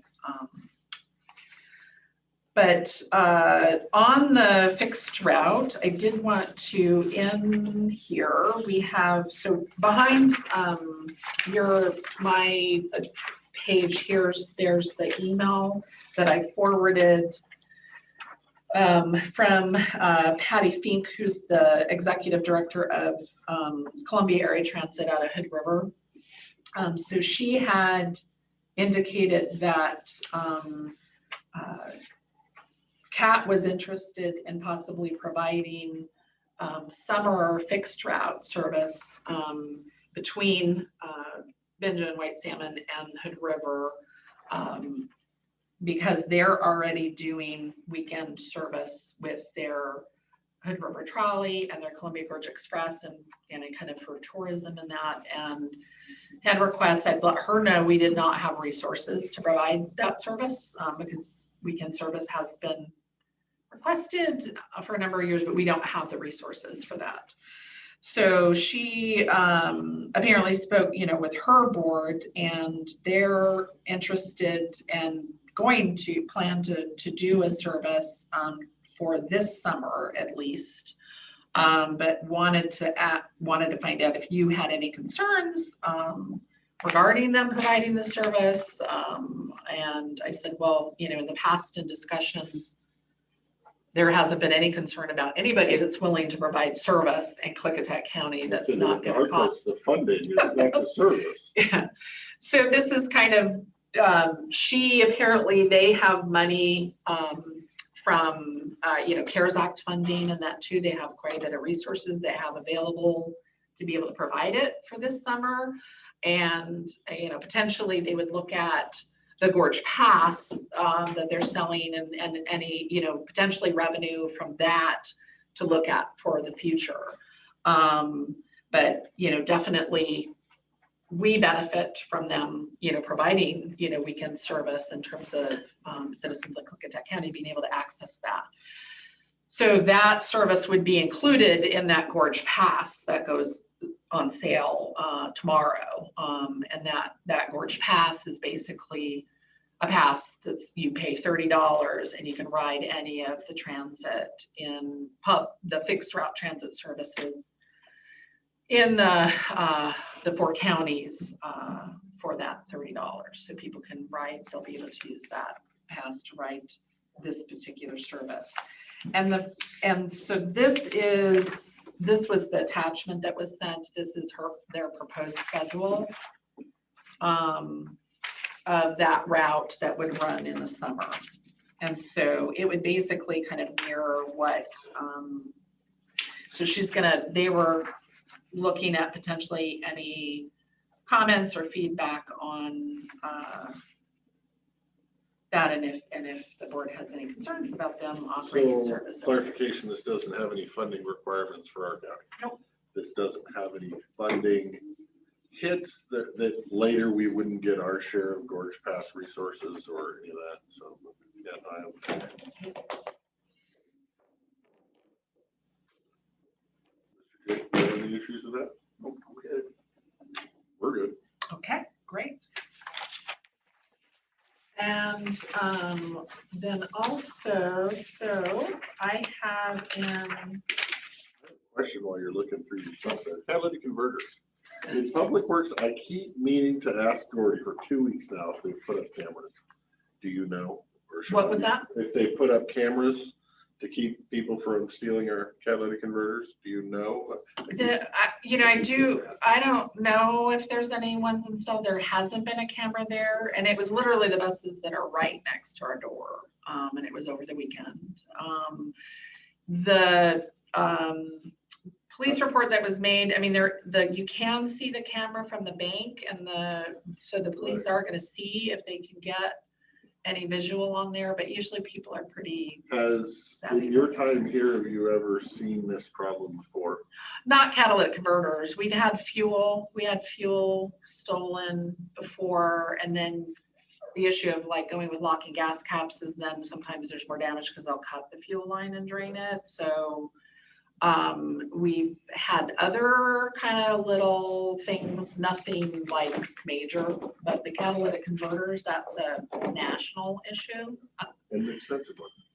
Yeah, so it's gonna be about 1,500, which was actually less than I kind of anticipated. I was thinking at For both least vehicles? No, that's for one. That would be less now too. I expected 2,000 apiece. I was so- thinking about 2,000 a piece, so I thought 1,500 for one. Is that good? So one of the problems right now though is getting them. So they've finally been able to get one, and then they're still trying to get the second one because everybody's like out of them. So the other thing that we will be doing is putting on, there's a thing called like a cat strap, and it's like it's designed where it's going to make it difficult for somebody to try and cut them off again. Using either that or the mechanic shop said they actually, because it happened to the church buses too, apparently in Goldendale. And so what they've done is they welded on like a steel plate because you can't just get a Sawzall and buzz through there. So apparently Skamania County had it happen with their transit bus twice. So they did it once and then they replaced it, and then did it the second time. So then they got that cat strap on it and it hasn't been stolen again.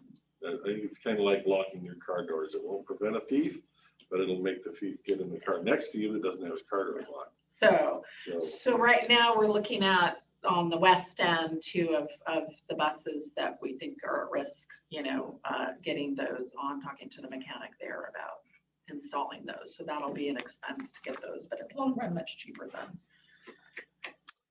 So the insurance deductible is 1,000, and so that'll at least, cover a little bit of it. Because if it's going to cost us about 3, so if we can get them, so right. Because that puts it out of service too. Yeah, so it's constant issues with. Okay. And then I included a copy of, these are the new routes that start up July 1st. So there's one of the routes is the White Salmon and Benjamin to Hood River route, and then the other one is the Goldendale to the Dalles route. And we actually, for Goldendale, we modified where we're doing like an in-town city route and the Goldendale to the Dalles route. So what we have is there's 3 times a day that we're doing the whole circuit from Goldendale to the Dalles and back.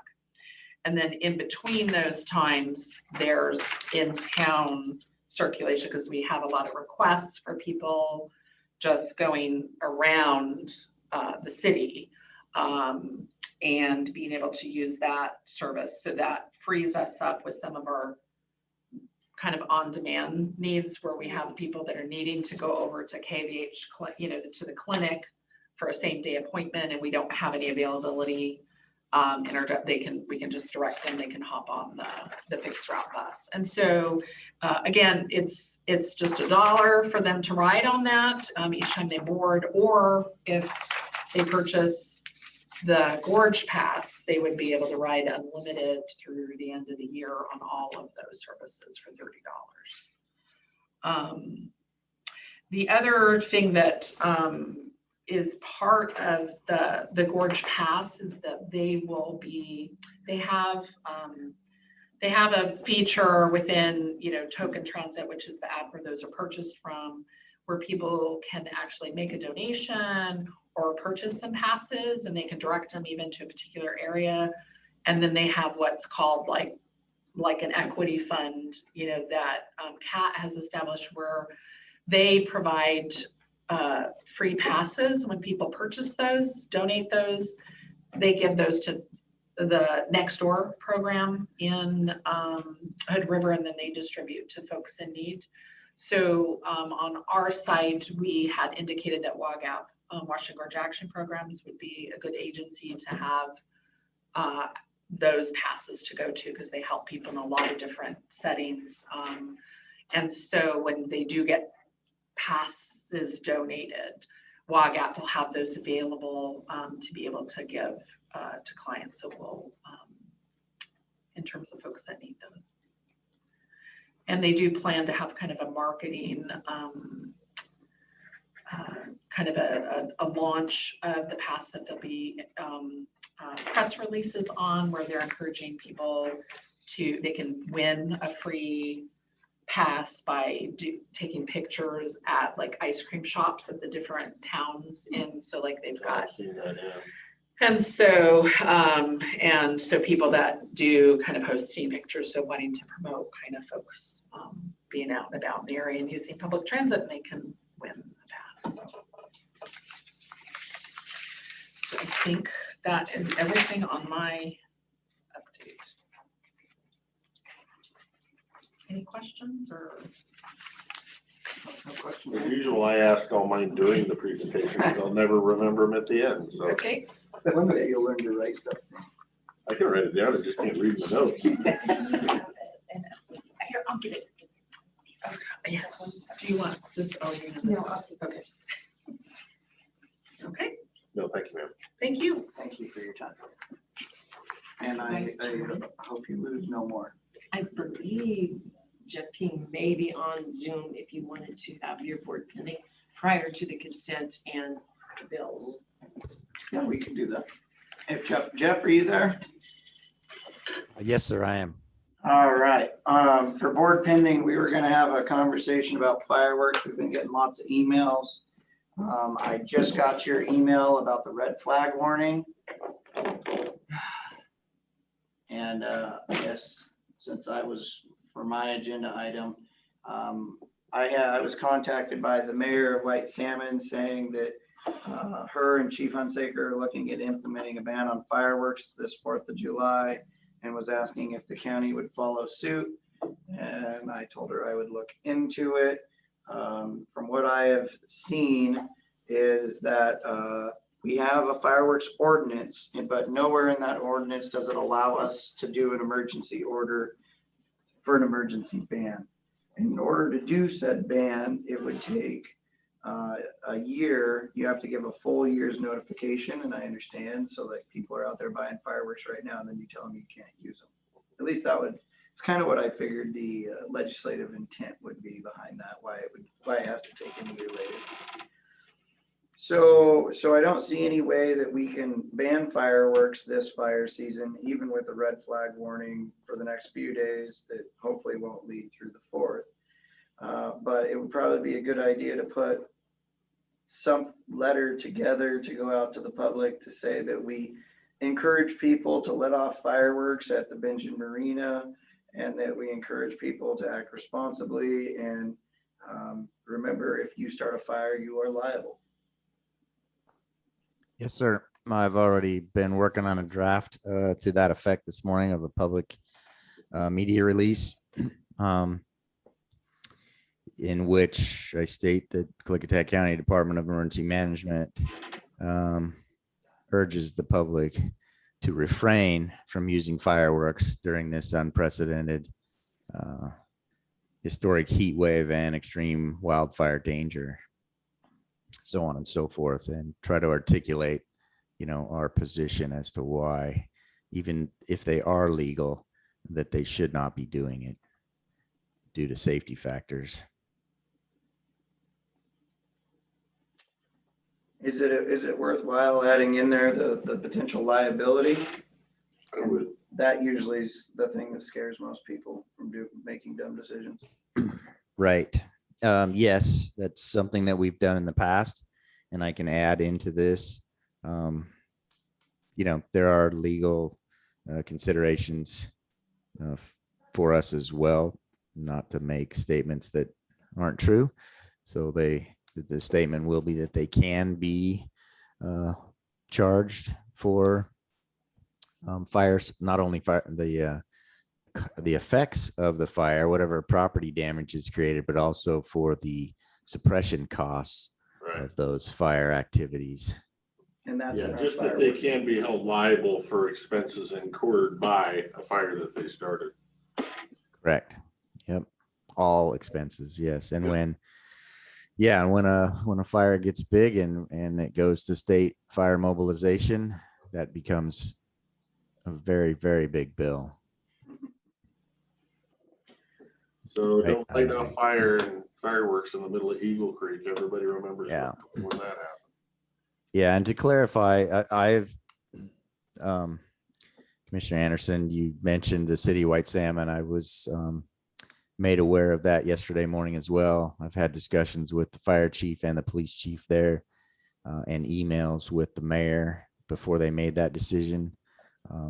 In that, even if we had the legal ability in the rest of the county to have a ban on fireworks immediately,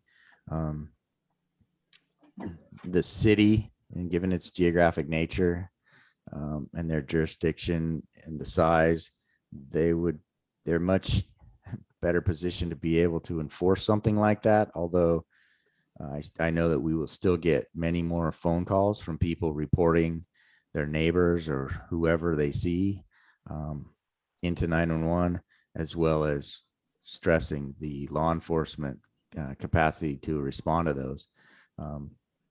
And I spoke to the sheriff yesterday as well, and we are in agreement that people are still going to do it, and we could not regulate that and enforce it in any meaningful way across the entire county. It would just generate a whole lot more phone calls and calls for service for the deputies than we could actually respond to. And if a deputy or any law enforcement officer doesn't see it directly, they have no enforcement capabilities anyway. So we need to encourage people to refrain from that activity out of an abundance of caution and, common sense. So be free, but be smart being free. Correct. Yes. Well, thank you for taking the lead and already drafting a letter, and we look forward to seeing it. You're welcome. I'm not the only one thinking about these things. One thing I haven't gotten is any feedback or input from the fire chiefs. I had a meeting with them last week in which, this issue wasn't brought forward, but even without that, which we usually, I say myself and the board usually defers to the fire authorities for these types of things, but even without an outcry from the fire chiefs for me to recommend to you to do something, I think it is the most prudent thing to just put out that message and count on our citizens and the visiting public to do the responsible thing. Absolutely. Is there anything else I can? No, we just wanted to make sure that was, on the record that yes, we are looking into it and learning and trying to make the right decisions. And I totally understand you wanting to keep the 911 open for actual fires, because we know there will be fires, and we want our sheriffs and our first responders going to the problem, not just where they see something. So totally understand. And we have to stay on solid legal ground. So add that to the mix, we'll be fine. Yeah. Yes, I agree with that. Both of those statements. Couldn't agree more. And I believe, given the conditions and my experience, that if we get away without at least one major wildfire, that I don't anticipate that we should probably have a couple over the next week or so. I will be happy. Yeah, I'm not a superstitious person. I deal in reality.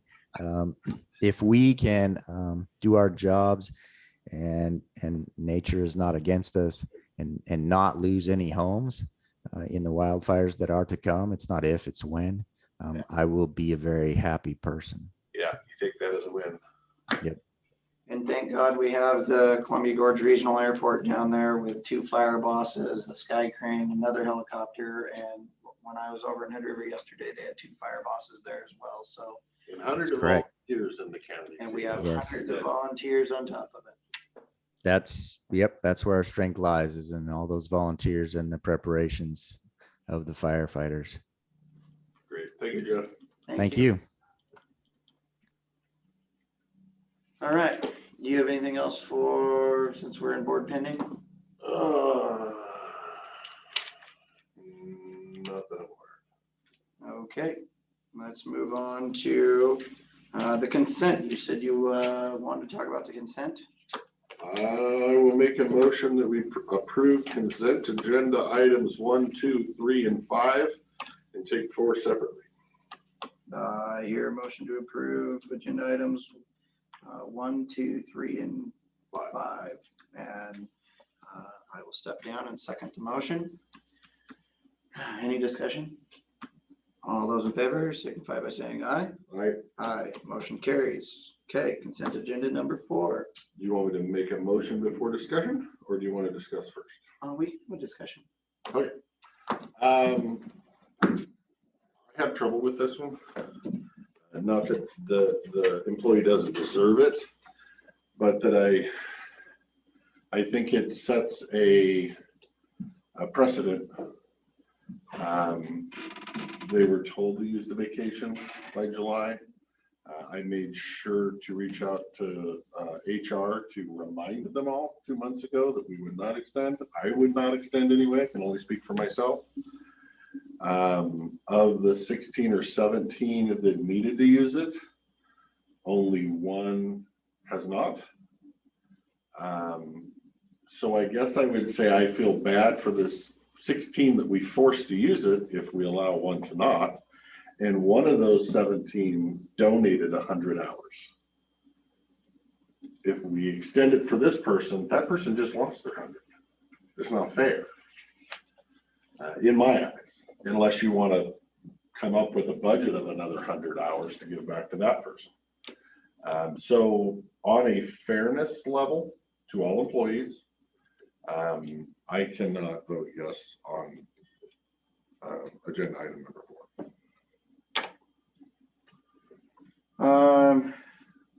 Are there any extenuating circumstances here?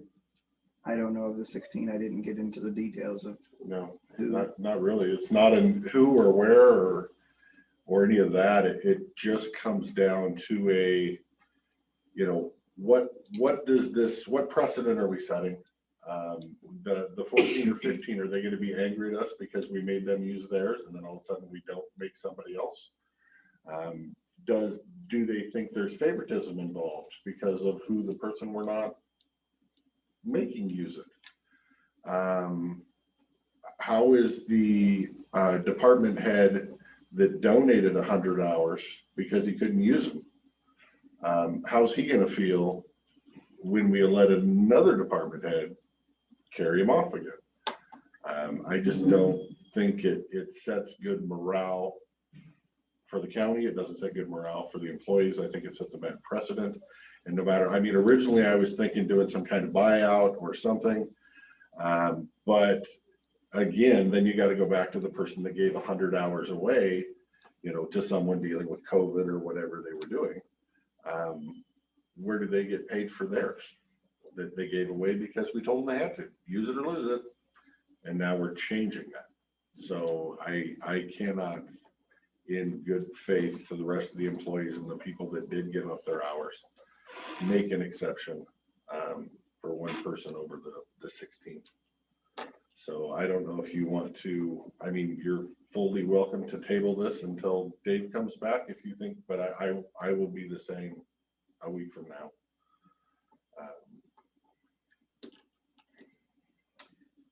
Well, I think we're going to have to table it.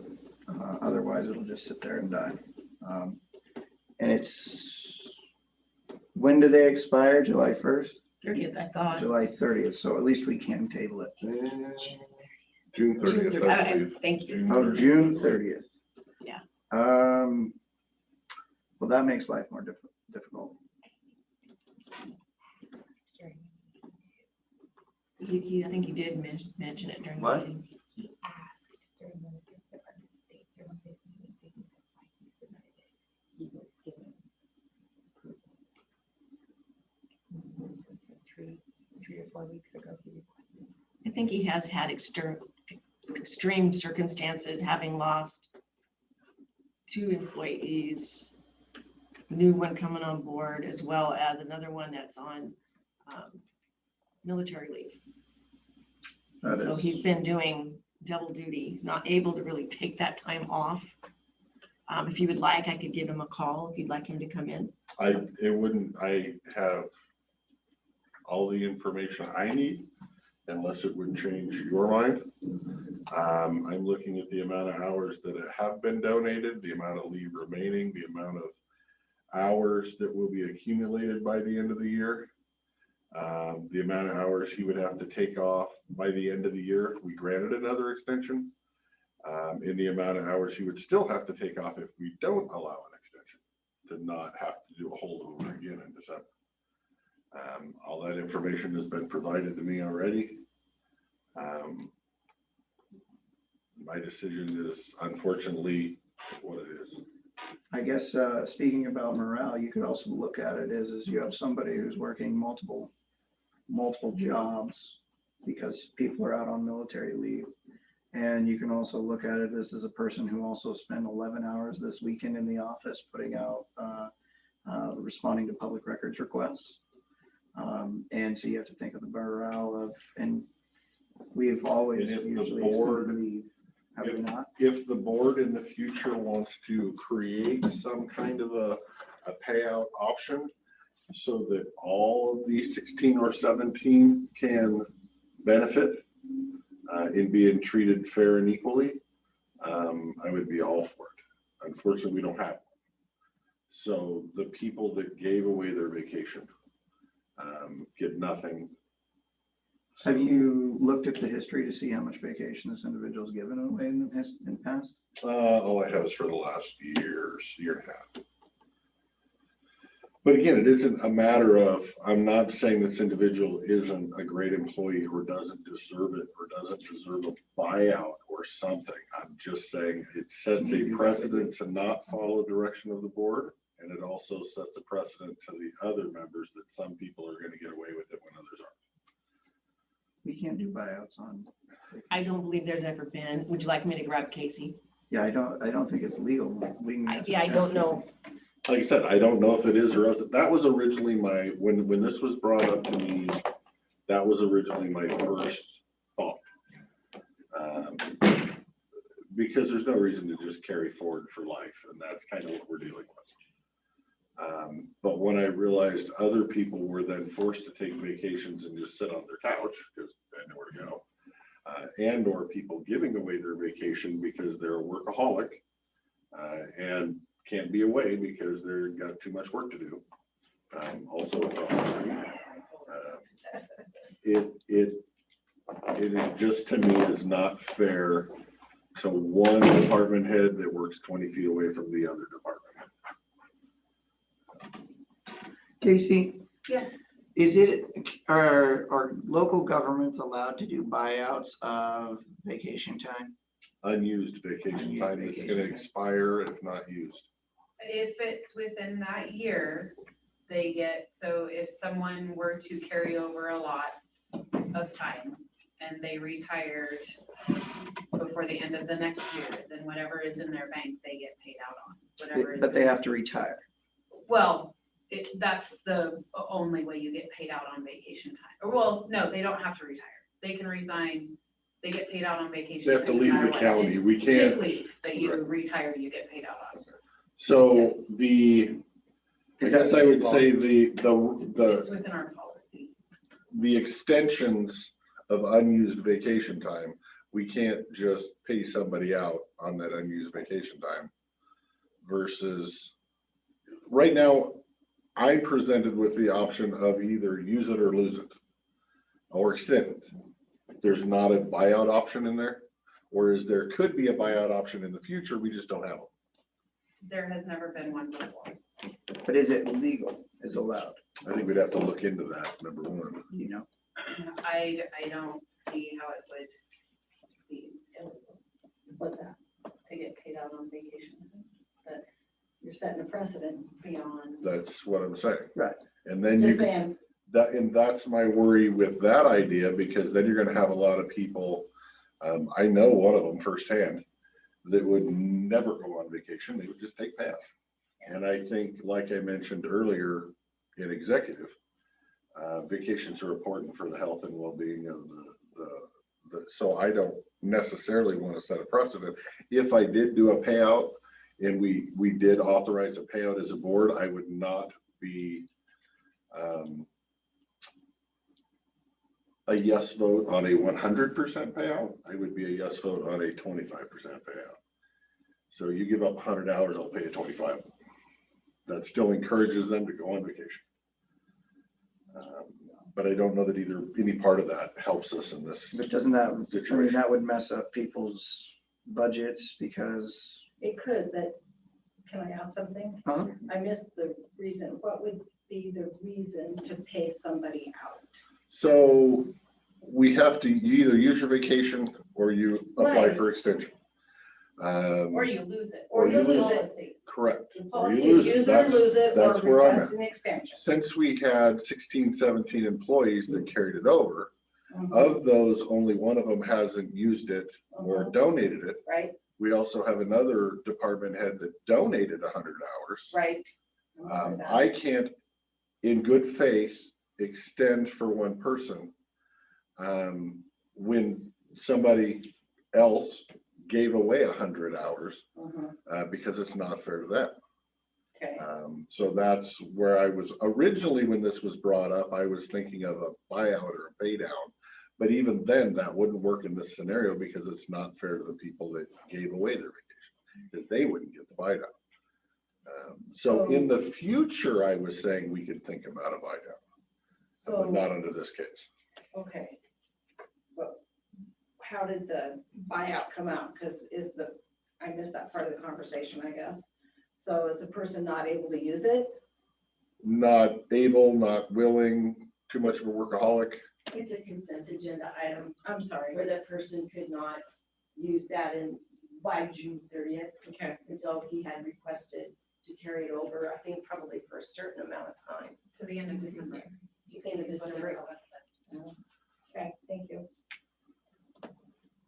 So my first reaction, because we did warn everybody, and I thought I made it pretty clear that I'm a fan of vacations, take it or lose it. And then I made sure HR sent out a warning to those people that I'm not going to budge. And so now if I budge, I'm also setting a precedent that, oh, no, he's just a pushover. Come in next week and I'll sign another one for you. And so I'm sorry, sir. I'm going to buck the system. I have to be where I am.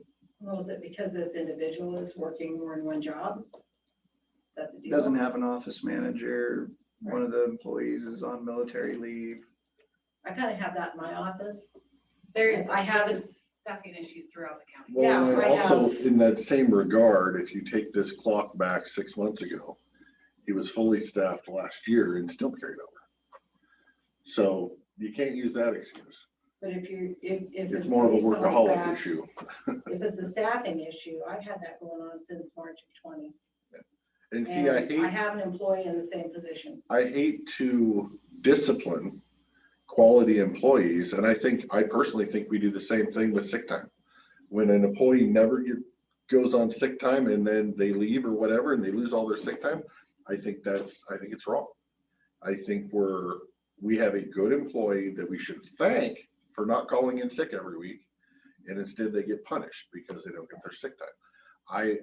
I can, if the board had a will to do a buyout for future stuff at a lower rate, so there's still incentive to go on vacation, I would be willing, but I don't think that fixes this problem.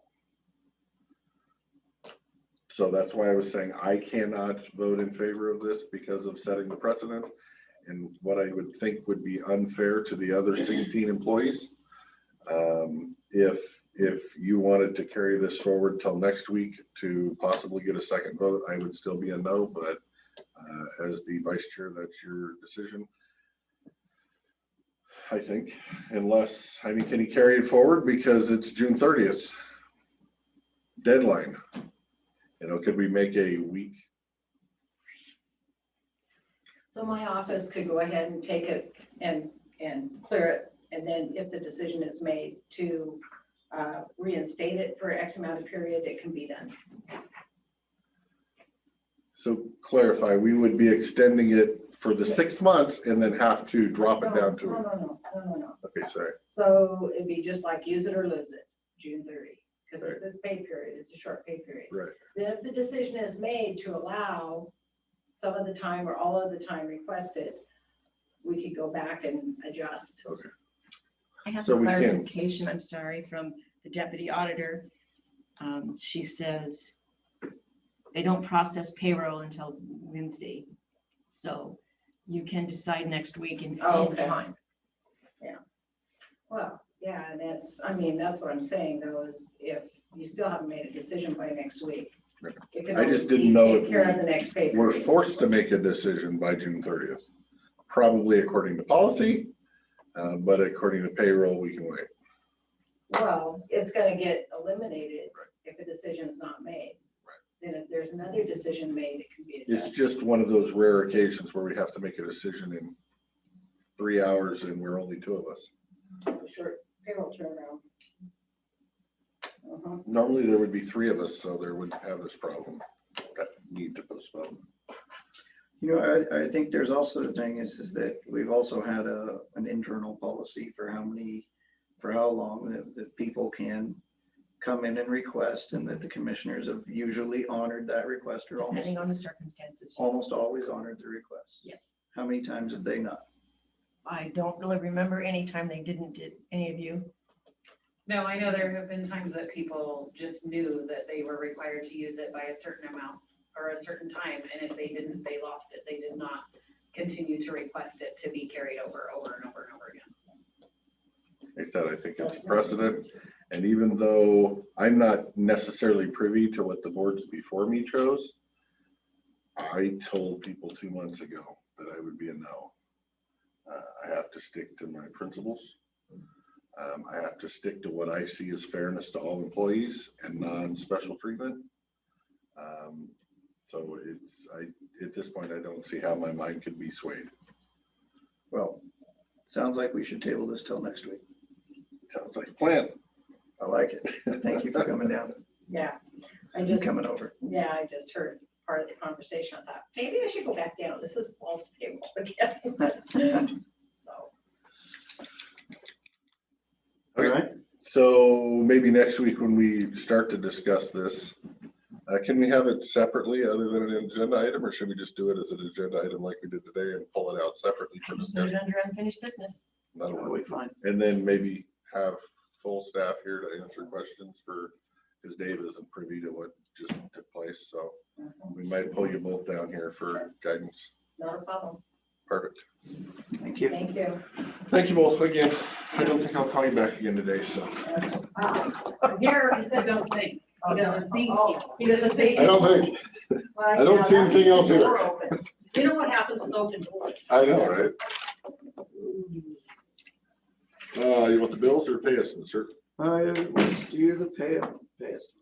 Mr. Chairman, I make a motion that we approve pay estimate number 2 to Lee Contractors LLC in the amount of $115,765.61, excluding $5,788.28 in retainage, including $8,682.42 in sales tax, $118,659.75 is due to the contractor for the Klickitat County Courthouse entrance project, C06821. I will step down and second the motion. Any discussion? Nope.